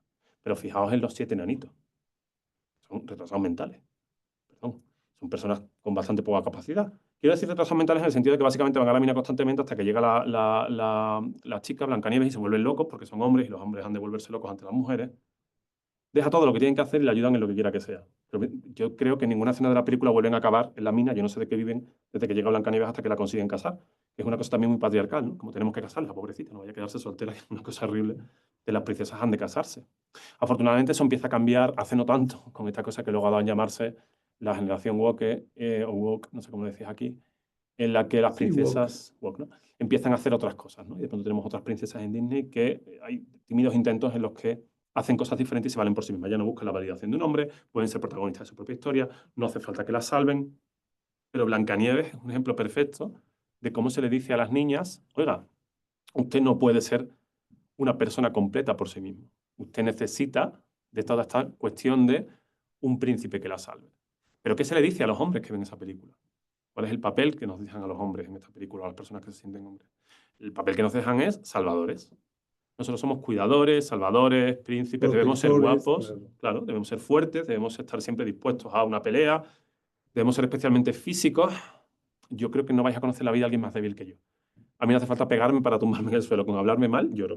Entonces, claro, esta masculinidad que aprendimos de pequeños, y lo digo yo que nací a primeros de los años 80 y mucho antes de toda esta cuestión de la revisitación y de la reestructuración de determinados códigos culturales, tiene que ver también cómo Disney estructura las cuestiones y cómo comunica estas ideas. Esto de apelar a lo sentimental y construir mundos en el que nos movemos, en el fondo no deja de ser también una aplicación de todas estas teorías de la Mass Communication Research y de la aguja hipodérmica y del agenda setting. Si en todas las películas que vemos de pequeño que nos ponen porque son inocentes, son películas de Disney, hay una princesa famélica no, perdón, que en este caso sería que pasa hambre, pero débil, que necesita de la ayuda de un príncipe. En una de las clases que yo doy en Sevilla, me dijeron los alumnos muy orgullosos, hemos descubierto una en la que no, el Rey León. Claro, creían que no porque eran leones, pero claro, al final lo que hay es un Roles. tratamiento antropomórfico de animales, ¿no? Y esta cosa de, claro, pero el Rey León, que es un león, no es una leona, es el que ha de salvar a la manada. Tenemos a Nala, no El sé, líder. claro, el no sé si líder. recordáis la película.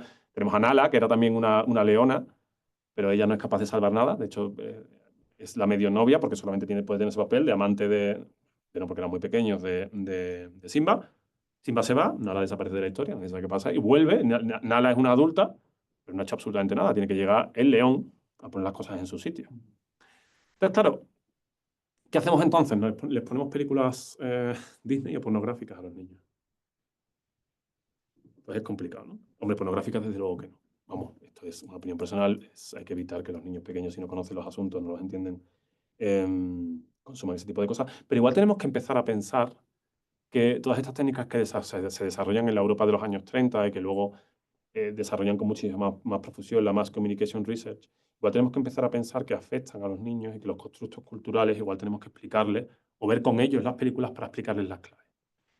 Oye, que si ves Cenicienta le puedes explicar que las mujeres no solo valen para limpiar, sino que esto es un producto que tiene que ver con su época y que, bueno, pues se hablaba así, pero que fíjate que ahora papá y mamá también lavan y que eso, compartimos las tareas porque, en fin, que haya una participación más inclusiva, más dentro del desarrollo. Pero nos estamos yendo a un tema que no es el de la comunicación política, más a la comunicación doméstica, decíamos. Entonces, tenemos esta cuestión en la que, ojo con Disney, porque nos está metiendo en un jaleo a veces bastante curioso y cuántas señoras a día de hoy no se han desesperado buscando al príncipe prometido que llega en el caballo blanco porque les dijeron que eso iba a pasar, nunca pasó, porque no tiene por qué pasar, y generamos frustraciones, indefensión y bastantes malos ratos.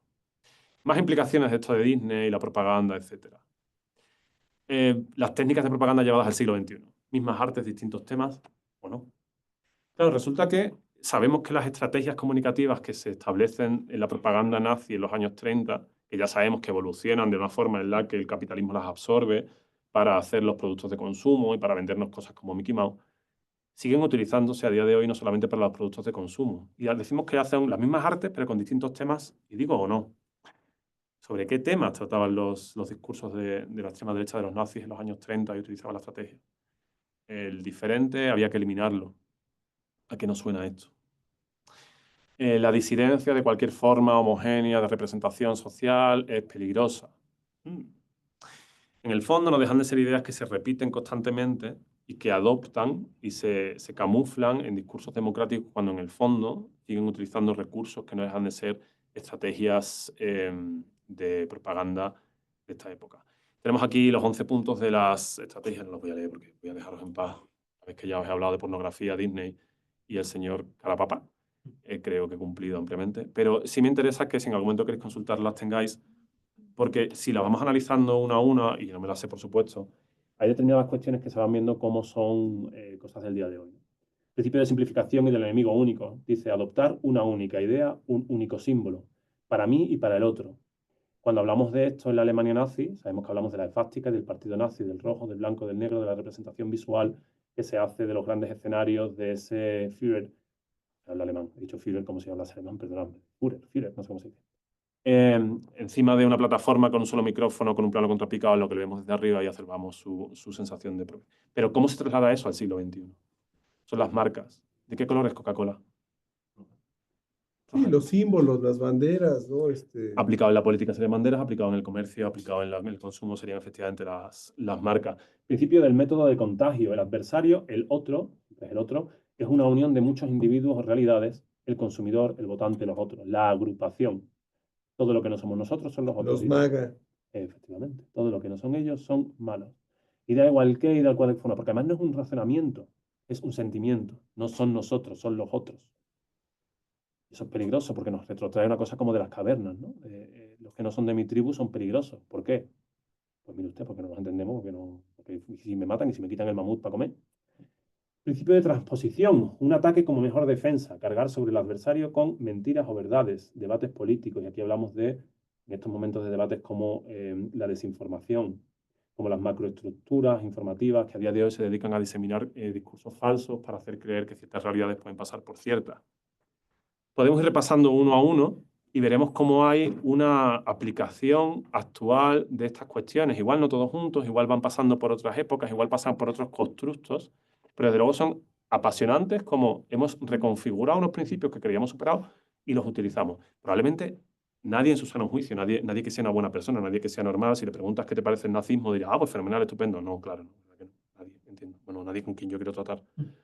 Pero si le dices, oye, puedo hacer que vendas más Coca-Cola estableciendo estos principios que no te digo de dónde vienen, dirán, oye, pues mira, también pensado, ¿no? Porque si hacemos esto del principio de la exageración y la desfiguración, convertir cualquier anécdota, por grave que sea, por pequeña que sea, en una amenaza grave, pues si soy la Coca-Cola y hablo de Pepsi y digo que es que tienen 2 miligramos más de azúcar, que el azúcar es malísima, entonces la Pepsi básicamente te deja ciego porque te da un subidón de azúcar y te genera glaucoma.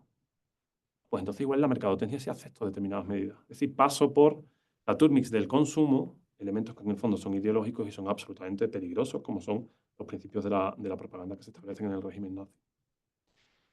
Espero que veáis las películas de Disney a partir de ahora con otra cara, o al menos si la veis con niños se les expliquéis que son configuraciones, macroestructuras de poder que intentan perpetuar. No, espero que no les digáis eso, pobrecito.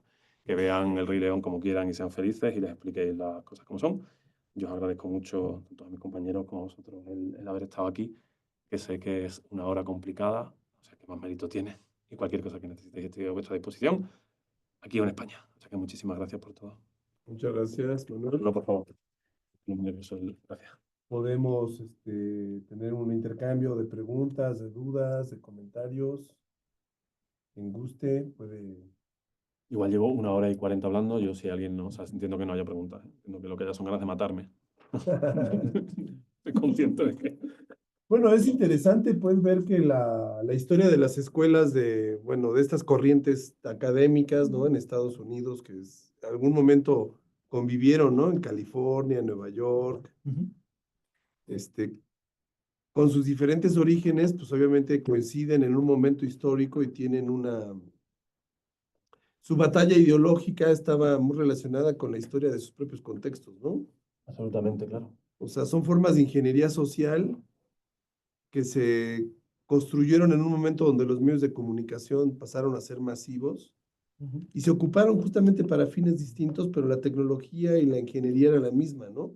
Creo que ese es un punto muy interesante para ver una historia de las teorías, digamos,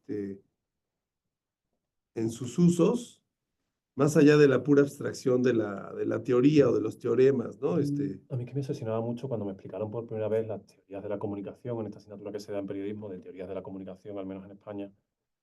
Era absolutamente teórico, y aquello era un peñazo, y yo no entendía nada. Y yo decía, esto. Entonces, cuando ya me dedico yo a explicarlo, y bueno, esto igual si se lo explicamos a la gente de forma que entienda cómo le afecta en el día a día, y cómo en realidad no son teorías teorías aburridísimas, obsoletas, sino que se aplican, incluso uno puede aplicarlas si en algún momento tiene ese interés.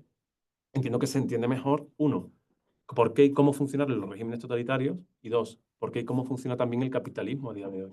Cómo nos absorben en una vorágine de consumo con estrategias que ya se conocen.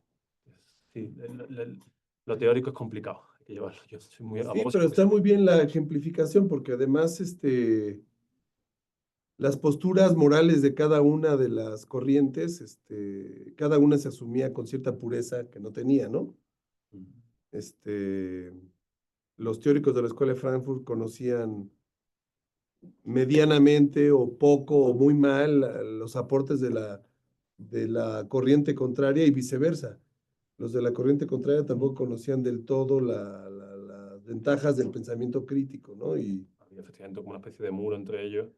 No les permitía su propia pureza de espíritu. Yo no me acerco a esas teorías porque y en son... América Latina eso fue todavía peor porque en América Latina, que en los 50, 60, 70 dominó el marxismo en las universidades, había una demonización de las teorías empiricistas o funcionalistas, y mucha gente ni siquiera se tomaba la molestia en leerlas para comprenderlas, y ya de entrada tenía un prejuicio, porque se decía que hacer encuestas era un método del capitalismo, o que hacer investigación de mercados era un tipo de investigación funcional al capitalismo, y que por lo tanto todavía tenía que ser del pensamiento crítico, liberador, emancipador, y había toda una idea de que si querías ser comunicador, pues tenías que pensar de qué lado querías estar, o con la élite capitalista o con los liberadores del pueblo, ¿no? Y había esos dilemas, falsos dilemas, asociados a visiones muy pobres pero estos contenidos, digamos, anclados en esta oposición entre Mickey y Hitler, es interesante, ¿no? Es divertido, pues, ver un poco esa historia en ese marco, es interesante. Estos principios que proyectaste son los que están hay un capítulo, un artículo de los principios de la propaganda nazi según Goebbels, ¿no? Son los principios de Goebbels. Bueno, es un texto muy clásico sobre la propaganda nazi que se daban, se usaban en la enseñanza sobre todo de teorías de comunicación de masas. Y que, bueno, por supuesto, asumían, digamos, toda una serie de premisas que están muy vinculados a la aparición de los medios masivos. Yo creo que la televisión todavía apenas aparecía en Le falta 45, una década, 40. claro. Sí, entonces el nacionalsocialismo alemán es del 39 incluso antes del 39. El 33. 33 comienza, sí. Hitler, el canciller, creo en el 35. 33, sí. Y bueno, es del 39 al 45, la Segunda Guerra Mundial. Y ese es, digamos, el 45 marca la efervescencia, ¿no? La aparición en Norteamérica de la televisión, pero también de... ese perfeccionamiento que hacen además en Estados Unidos de lo que el régimen nacionalsocialista se hace con la prensa y la radio, en Estados Unidos hacen con la televisión. Muchísimo más potente porque lo ves, que es una cosa que, claro, a nosotros nos parece absolutamente normal que tengas una pantalla y veas algo, pero como debe de ser en los años 50, que de pronto veas a un señor que te está hablando desde Los Ángeles y estás en Nueva York. Es poco menos que brujería, ¿no? Como esta cosa de cuando hablaba el Führer con unos altavoces y se escuchaban todo el estadio, que de pronto veías a alguien que estaba a miles de kilómetros. Claro, ya digo, poco menos que es esta cosa de... Esta propaganda de comunicación masiva es, digamos, una interacción, que hay una coincidencia espacial directa. Ahora, a mí lo que me llama la atención, me pareció muy interesante cómo lo contemporanizarlas, ¿no? Con el ejemplo de toda el manejo que hace Disney de toda a partir de la simplificación, los estereotipos, los roles, cómo juega con todo esto.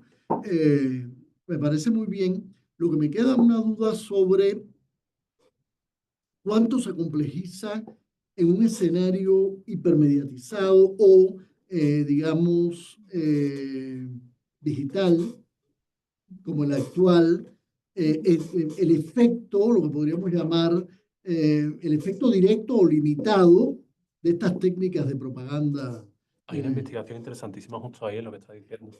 Porque es verdad que cuando los medios de comunicación son en grandes conglomerados y de forma unidireccional, grandes empresas, las grandes productoras de televisión, las grandes compañías de cine, que no a la perfección y está estudiadísimo. En la fragmentación que se da con la aparición de Internet, las redes sociales, funciona igual. Hay una investigación interesantísima ahí. O cómo estoy convencido de que funciona porque el capitalismo es una máquina muy buena de reinventarse constantemente para absorber Bueno, el cosas. caso de Trump es un gran ejemplo de que sí funciona, ¿no? Ah, En pero la era digital, la propaganda funciona.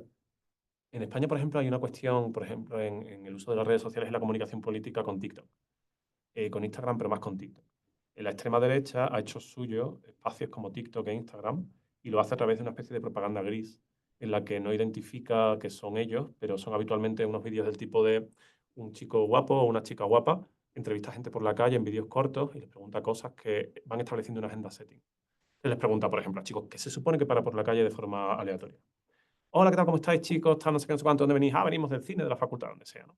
Y bueno, ¿cuál creéis que es el problema ahora mismo en Madrid o en Sevilla o en París? Ah, pues que es que hay muchísima inmigración, entonces los pisos han subido muchísimo porque ahora los inmigrantes, tal. Y son una forma muy amable, muy civilina, de ir introduciendo poco a poco en la cabeza de la gente esta agenda setting de, oiga, preocúpese por esto, porque en 3 de cada 4 vídeos que usted consume en TikTok le están saliendo informaciones negativas sobre la migración, sobre las personas migrantes. Entonces, yo creo que funciona, pero hay una investigación muy buena. Y la extrema derecha lo está haciendo muy bien, a tal punto que han subido algo así como un 20% el voto de extrema derecha entre los jóvenes de entre 18 y 25 años. Personas que niegan que existe la violencia de género han subido, no recuerdo la cifra ahora mismo, pero ha subido mucho también entre la población más joven. Entonces, porque determinados avances sociales que se habían hecho en Europa, que es el contexto que yo conozco, durante los últimos 50 años y funcionaban, están retrocediendo ahora. ¿Qué consumen los jóvenes? Porque los chicos ya no están Sí, o sea, leyendo prensa. La esencia, el ascenso de la derecha y su crecimiento está asociado al uso de las nuevas tecnologías. Insisto, yo creo que hay una investigación ahí, yo no sé si sería capaz de afirmarlo, pero desde luego creo que habría una investigación con una hipótesis de partida muy interesante ahí. O sea, hay un paralelismo, claro, o sea, no es el medio vertical de un mensaje a millones, ¿no? Pero igual es la fragmentación del mensaje desde un mismo emisor que se oculta. Igual ahí es donde está la clave. El mensaje sigue emitiéndose, quizás no en un mismo horario, no a las 9 de la noche que ponen una película en la televisión pública del país, sino que ahí esa misma película se distribuye Y está el otro factor, las plataformas no son medios, pero las plataformas funcionan, obviamente, con sus algoritmos y funcionan también con inversión publicitaria. Si tú pagas 100 influencers para, como tú dices, el ejemplo que ponías, ¿no? 100 campañas con influencers para meter un tema en un contexto electoral, puedes tener rutas de desinformación, ruta de influencers que tienen propaganda oculta, que fueron pagados para hablar bien de un personaje o de... Y entonces son campañas sistemáticamente construidas, pagadas, No, absolutamente. de las cuales muchos de los consumidores no son conscientes de que esos mensajes les están llegando con una ingeniería que hay detrás. Y eso está claro, toda la propaganda que ha circulado en las redes sociales en los últimos 10 años, ¿no? A primeros de este año se publicaba un estudio precisamente sobre, lo tengo por aquí porque lo he utilizado para una clase que tengo mañana y ahora no lo voy a encontrar. Sobre precisamente esta cuestión de cómo en realidad la desinformación no es casual, sino que existen unas macroestructuras mundiales de diseminación de desinformación que lo que buscan es precisamente generar un espacio caótico. Estos son virales, no es casualidad No, que no se lo es. viralicen, ¿no? Y el algoritmo, ese es un melón por abrir. Bueno, ya hay compañeros que están investigando sobre los algoritmos y esta cuestión, pero como respuesta a esto ha surgido un movimiento que se llama la desalgoritmización. Son personas que viven ajenas a las redes y a Internet precisamente para no ser víctimas de esta cuestión del algoritmo. Porque vemos lo que vemos. ¿De verdad elegimos lo que vemos? No, y la otra, Manuel, que sería un buen punto para discutir, así como se dieron radios, radio, televisión y cine comercial, y después de cierto tiempo se le opuso desde el Estado y la protección de los derechos. Cine de Estado, bueno, o cine sin Cine agenda patrocinado, comercial, sí. televisión no comercial, radio no comercial, no tarda y ya es necesario que surjan plataformas digitales no comerciales, que no estén en manos de plutocracias o de agendas empresariales. Es una muy buena reflexión esa precisamente porque es verdad. Nos surgen ya redes sociales Se entiende de asociaciones civiles o de gobiernos Pero que protejan sea nuestros derechos y garanticen las libertades sin regulaciones caer. o corporaciones. Yo creo que el gobierno puede regular pero No, la BBC en redes sociales, Cuando surgen los la medios de National comunicación de Public Radio masa, en redes sociales. Entiendo. sí, pero eso es un medio público que tiene una larga trayectoria, incluso originalmente pero cuando en se crearon, ¿no? televisión. Quiero decir, la idea no sé si la comparto, pero me parece interesante cuando se entiende que los medios de comunicación son el cuarto poder y garantes de la democracia, se entiende que los estados deben garantizar Mm. que haya al menos un porcentaje de la información que se distribuya que sea Medianamente Bueno, verás. medianamente veraz, que tenga ciertas marcas de calidad, no voy a hablar de objetividad, marcas de calidad. El equilibrio. Claro, No lo hay el Pero equivalente. Como no no. monopolizar. Monopolizar el Estado, pues sería. el problema es que no hemos reconocido que las redes sociales y Internet son en gran medida ahora mismo un medio de comunicación. Creemos que es una herramienta y no un medio. Hasta que no haya una conciencia colectiva de que son medios de comunicación, probablemente no haya este reconocimiento desde los gobiernos de, oiga, si la gente se está informando por aquí, no tenemos control ninguno, ni sabemos qué está Claro. pasando aquí, habrá que crear una BBC, Plataforma. Twitter BBC o no sabemos cómo, la que se gestione esta información. Entonces llegarán las voces de intervencionismo, marxismo. Y yo, Volveremos al yo, debate de- Manuel, pienso, que no sé qué opinen aquí nuestros estudiantes, que la exposición, sobreexposición mediática de estos magnates de las plataformas está justamente generando las condiciones para que surjan como contrapropuesta nuevas opciones para romper con este tecnofeudalismo o como se le quiera llamar ahora, ¿no? A este uso excesivo vinculado al capitalismo digital de estas plataformas y que se le opongan nuevas tecnologías Mm. no centradas en la ganancia de capital, sino centradas en la defensa de los derechos de los usuarios. No tarda mucho, o sea, la propia exposición, esto que hizo Elon Musk ayer, si fue o no un gesto nazi o no, en ese tipo de expresiones generan una serie de alarmas en mucha gente del lado opuesto, ¿no? Ideológicamente, que tienen que surgir movimientos, tienen que surgir propuestas. No tiene que haber. ¿O no? Es, Sí, estaremos- no se estaremos- sabe, la estaremos evolución es analizando. muy compleja, pero ¿ustedes qué opinan? A ver. ¿Piensan que debemos de seguir consumiendo información vía digital gracias a estas empresas comerciales privadas que tienen sus dueños, sus agendas, sus ideologías políticas? ¿O debería de haber ya organización, la ONU o qué sé yo, una gran organización internacional debería de tener su propia plataforma? Los Estados Unidos acaban de prohibir TikTok, ¿no?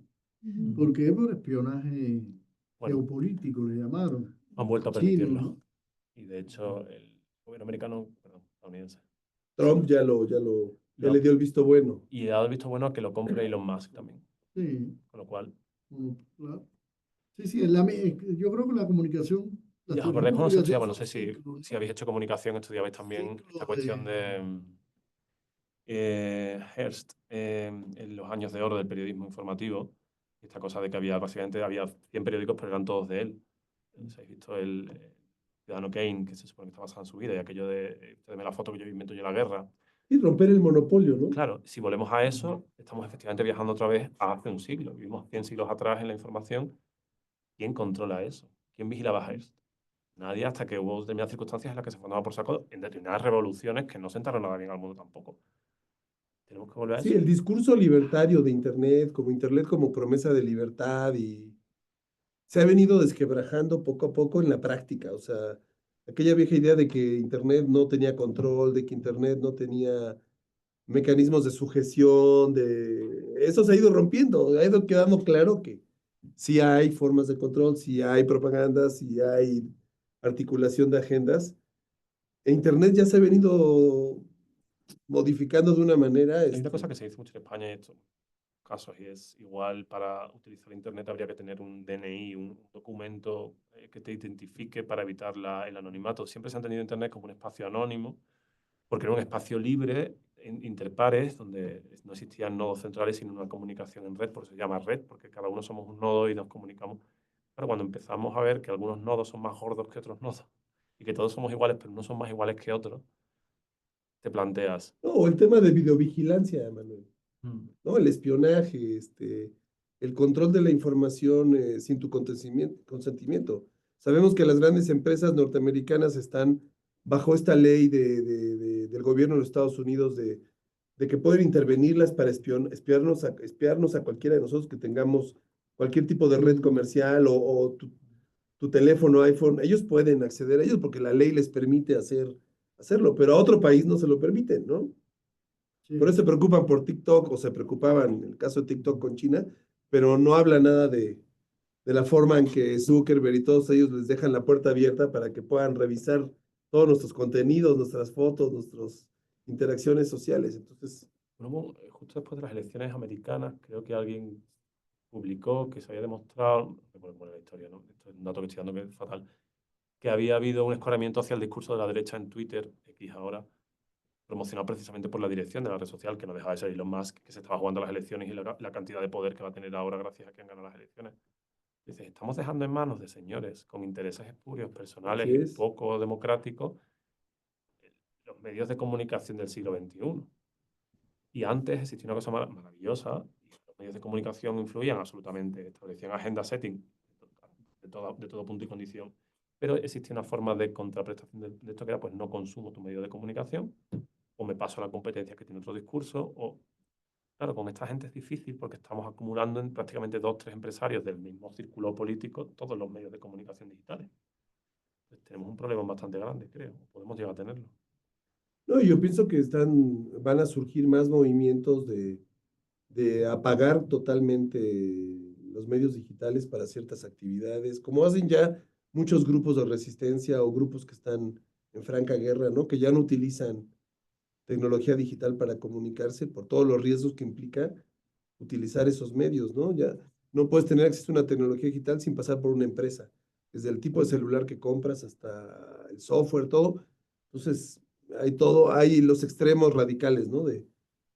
Que básicamente regresan a ya no usar medios digitales, ¿no? Por ejemplo, lo que pasa en la lucha que está pasando en Gaza y todo esto, ¿qué medios utilizan los grupos de Hamas, por ejemplo, para poner un caso, para comunicarse entre sí sin caer en las formas de espionaje que tiene muy desarrollado el ejército israelí, ¿no?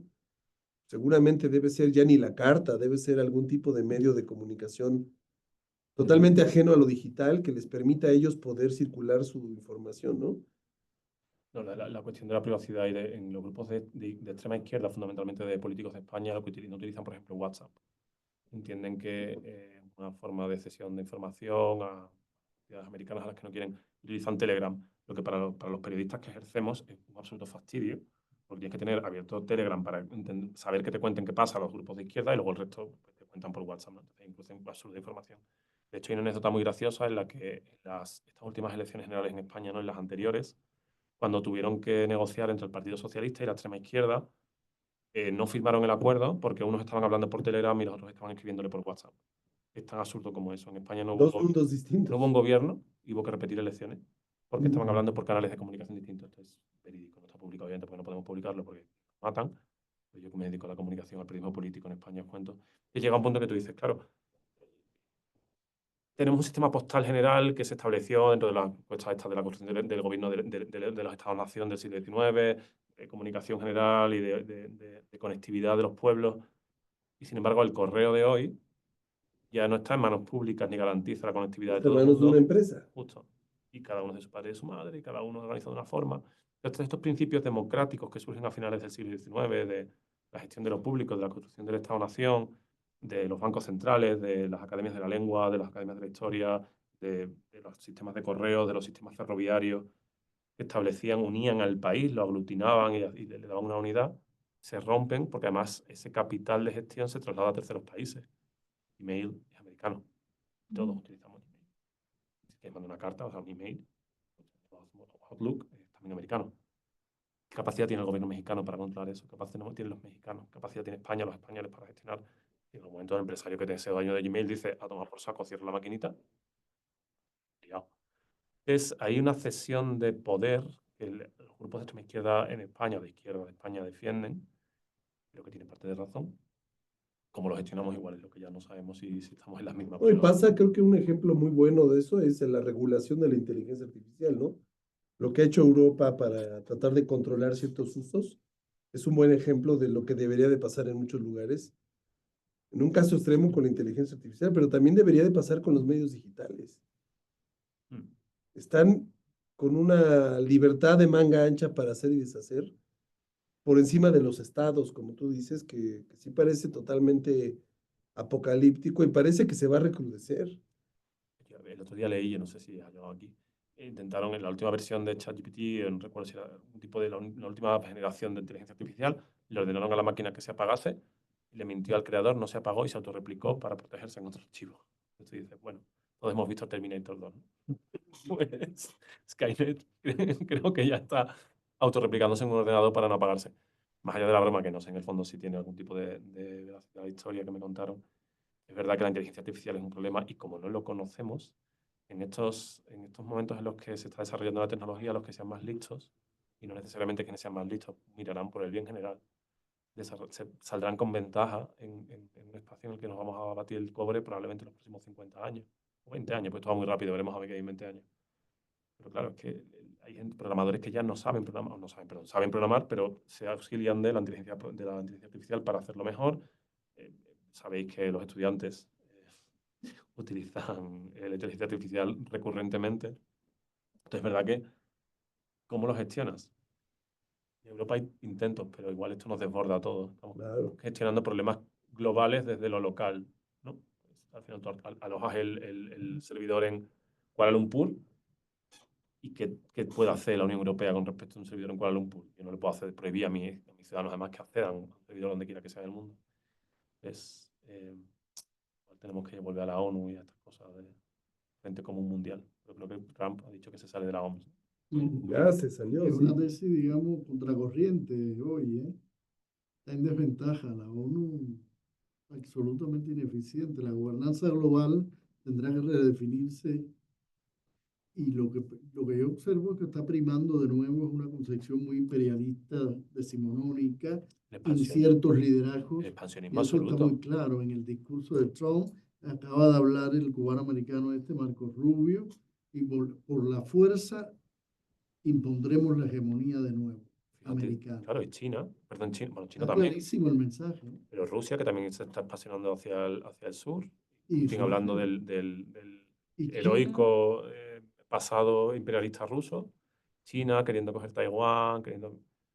Taiwán, América Latina, pero los tentáculos hasta adentro. Bueno, Salvador, Centroamérica ya la tienen. Bueno, Cuba, efectivamente, también, ¿no? De alguna forma, durante muchos años fue, no sé si ya, igual no, pero durante muchos años era el gran benefactor del régimen castrista. Ahora, No sé si será la Rusia, que también está metida en todo, en África, creo que también tiene Lo interesante es que, África. aunque haya un intento de una visión unilateral de imponer una agenda, siempre hay resistencia y siempre hay mecanismos de respuesta, ¿no? No se saben ahorita cuáles serán, pero si esa agenda se lleva a cabo en estos 3, 4 años, van a oponerse muchos mecanismos de resistencia por todos lados y no sabemos cuáles Es serán. una élite conservadora que está de vuelta, y está de vuelta, me decía un colega de Relaciones Internacionales que estudia seguridad nacional, me dice, si tú estudias la Donald Trump, es congruente con su discurso. Ya esto no es nuevo. Él desde los 80, 90 en Nueva York ya estaba planteando esto.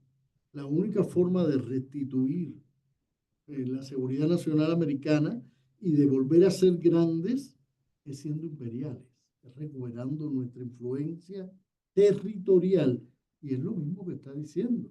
Entonces, y las contrapartes ya no son ideológicas, son tan imperiales como que Putin, Xi Jinping, China, están haciendo exactamente lo mismo con otros métodos más sutiles, comerciales, los chinos, Pero Rusia sutil no es. agresivos, militares. Pero China sí, ¿no? Los Sí. rusos, no, los chinos son comerciales, son muy discretos, pero muy imperiales. En Centroamérica están, pero entonces es un escenario complejo y de mucha redefinición en el que estamos viviendo. Y esto tiene un impacto también epistémico. Es decir, muchas de nuestras disciplinas y de los temas que pensamos, intentamos pensar, estamos trabajando con modelos, con premisas a veces, para observarlos e interpretarlos, clásicas, que fueron muy interesantes, que son pero que hoy en día no tienen capacidad heurística, tienen una capacidad heurística muy limitada. Nos ha fastidiado el negocio. Vuelvo a pensar. Pues, No, lo que hay que repensarlos. Esto que has hecho hoy de la teoría de propaganda, las técnicas de propaganda, yo creo que dan para pensar mucho de estos Y 100 años fenómenos. después de que fueron creadas esas teorías, o 90 años, ahí No, tiene no, cierta vigencia su manera de abordar. los clásicos son clásicos por algo, ¿eh? igual que funcionan los vestidos negros de Chanel, ¿no? ¿Cómo es? El pequeño vestido negro funciona también en las técnicas de... Lo que funciona, claro, el sistema lo absorbe y lo pone en ejecución. ¿Alguna pregunta o comentario perdón. para Manuel? ¿Algo que quieran comentar?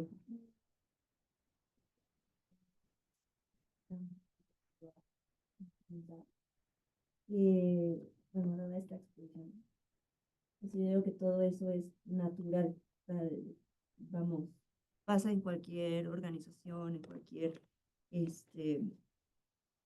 medio social. Pero sí, mi duda era más enfocada como, bueno, y ahora con las redes sociales, ¿sigue vigente todo eso o es como un contrapeso? Y ya le dio respuesta. Sí, efectivamente, las redes sociales son un espacio... Claro, cuando yo empecé a estudiar redes sociales, porque mi tesis doctoral trataba precisamente sobre comunicación política y redes sociales en el año 2000, en el año 2009. La tesis la acabé en el 15, pero porque soy un desastre. Era justo Obama acaba de llegar a la Casa Blanca en el 8 y por primera vez en la historia, la primera comida que tuvo Obama, el presidente de los Estados Unidos, perdón, antes de ser presidente, cuando se nominó como candidato, antes de dirigirse a su partido, habitualmente los candidatos americanos se reunían, comían con el director del New York Times y con el del otro periódico de estas cabeceras míticas americanas, ¿no? Un poco por ver si tenían o no tenían el placet del medio para lanzarse a la carrera y efectivamente hacerlo, porque si no tenías el apoyo de esos medios, no ibas a ninguna parte, ¿no? Pues Obama rompe esa costumbre y se reúne con Zuckerberg. Claro, y todo el mundo dice, este señor está como una jodida cabra, ¿qué hace? ¿Cómo desafía además a los poderes clásicos con esto? Y entonces, el equipo de Obama hace una estrategia fantástica en Facebook de segmentación de audiencia y de búsqueda de votos. El sistema electoral americano es muy peculiar. Perdón, otra vez he dicho americano. Me vais a perdonar.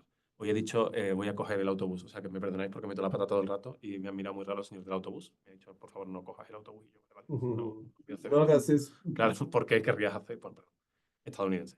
Tiene un sistema muy particular, ¿no? Pero lo hicieron fenomenalmente. Y entonces, claro, un grupo de investigadores en Sevilla descubrimos, oye, esto igual tiene su... Claro, entonces todavía estamos en la idea esta de que las redes sociales, insisto, eran un nodo igual a otro. Entonces, se estableció en teoría, yo mismo la tengo en mi tesis doctoral sobre cómo en Internet se estableció una comunicación horizontal, bidireccional y absolutamente libre. Yo podía ponerme en contacto con cualquier actor de Hollywood, con cualquier actriz francesa o con un político de Laponia y me iba a responder, ¿no? Porque existía esta cosa bidireccional en la que todos los perfiles eran iguales. Con el tiempo hemos descubierto en gran medida por la cuestión del algoritmo que hablábamos antes, que eso no es así, que no es, ni es bidireccional ni es horizontal. Ni es libre. Ni es libre. Y las redes no son un espacio de libertad y democracia perfecta, no es una obra griega en la que de pronto los ciudadanos desarrollamos nuestro discurso y discutimos amablemente, desarrollamos nuestras mejores capacidades retóricas para convencer al otro. Es un espacio dominado por los grandes conglomerados. Entonces, ¿cómo se diferencian las redes sociales en este momento de lo que eran las televisiones, de los grandes estudios, de las grandes corporaciones de televisión de los años 80 y 90 en Estados Unidos?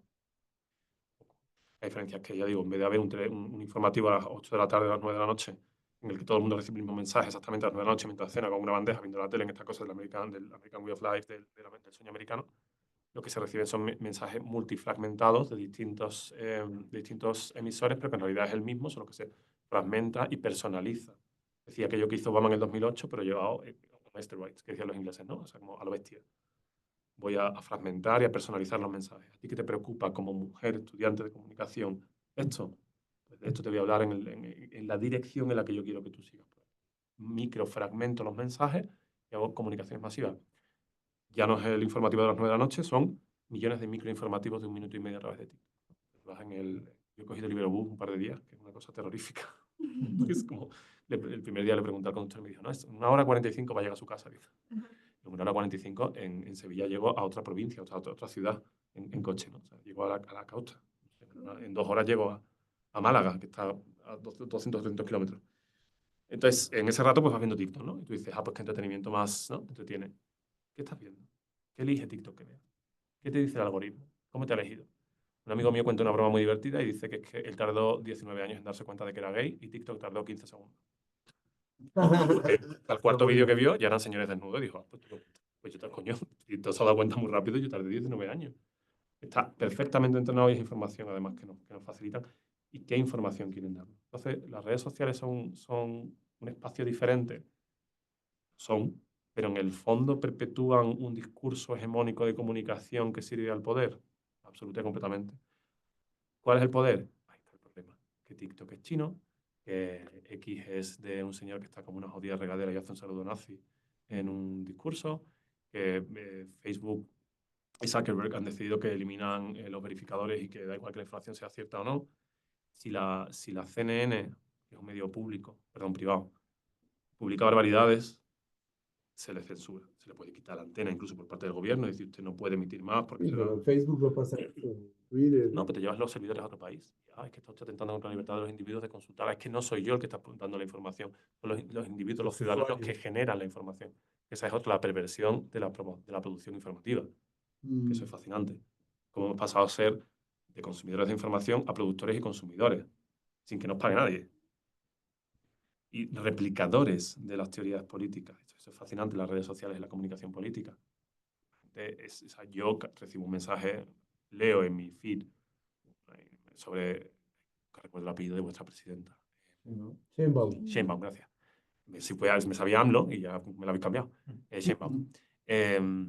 Me llegó un mensaje especialmente favorecedor de ella, ¿no? Yo estoy de acuerdo, digo, qué bien, qué estupenda esta señora, me parece fantástica como política, retuitear o republicar o publicar en mi like o lo que quiera que sea que amplifique el mensaje. Entonces, las personas que reciben ese mensaje de mí, esta teoría de los efectos mínimos del influenciador.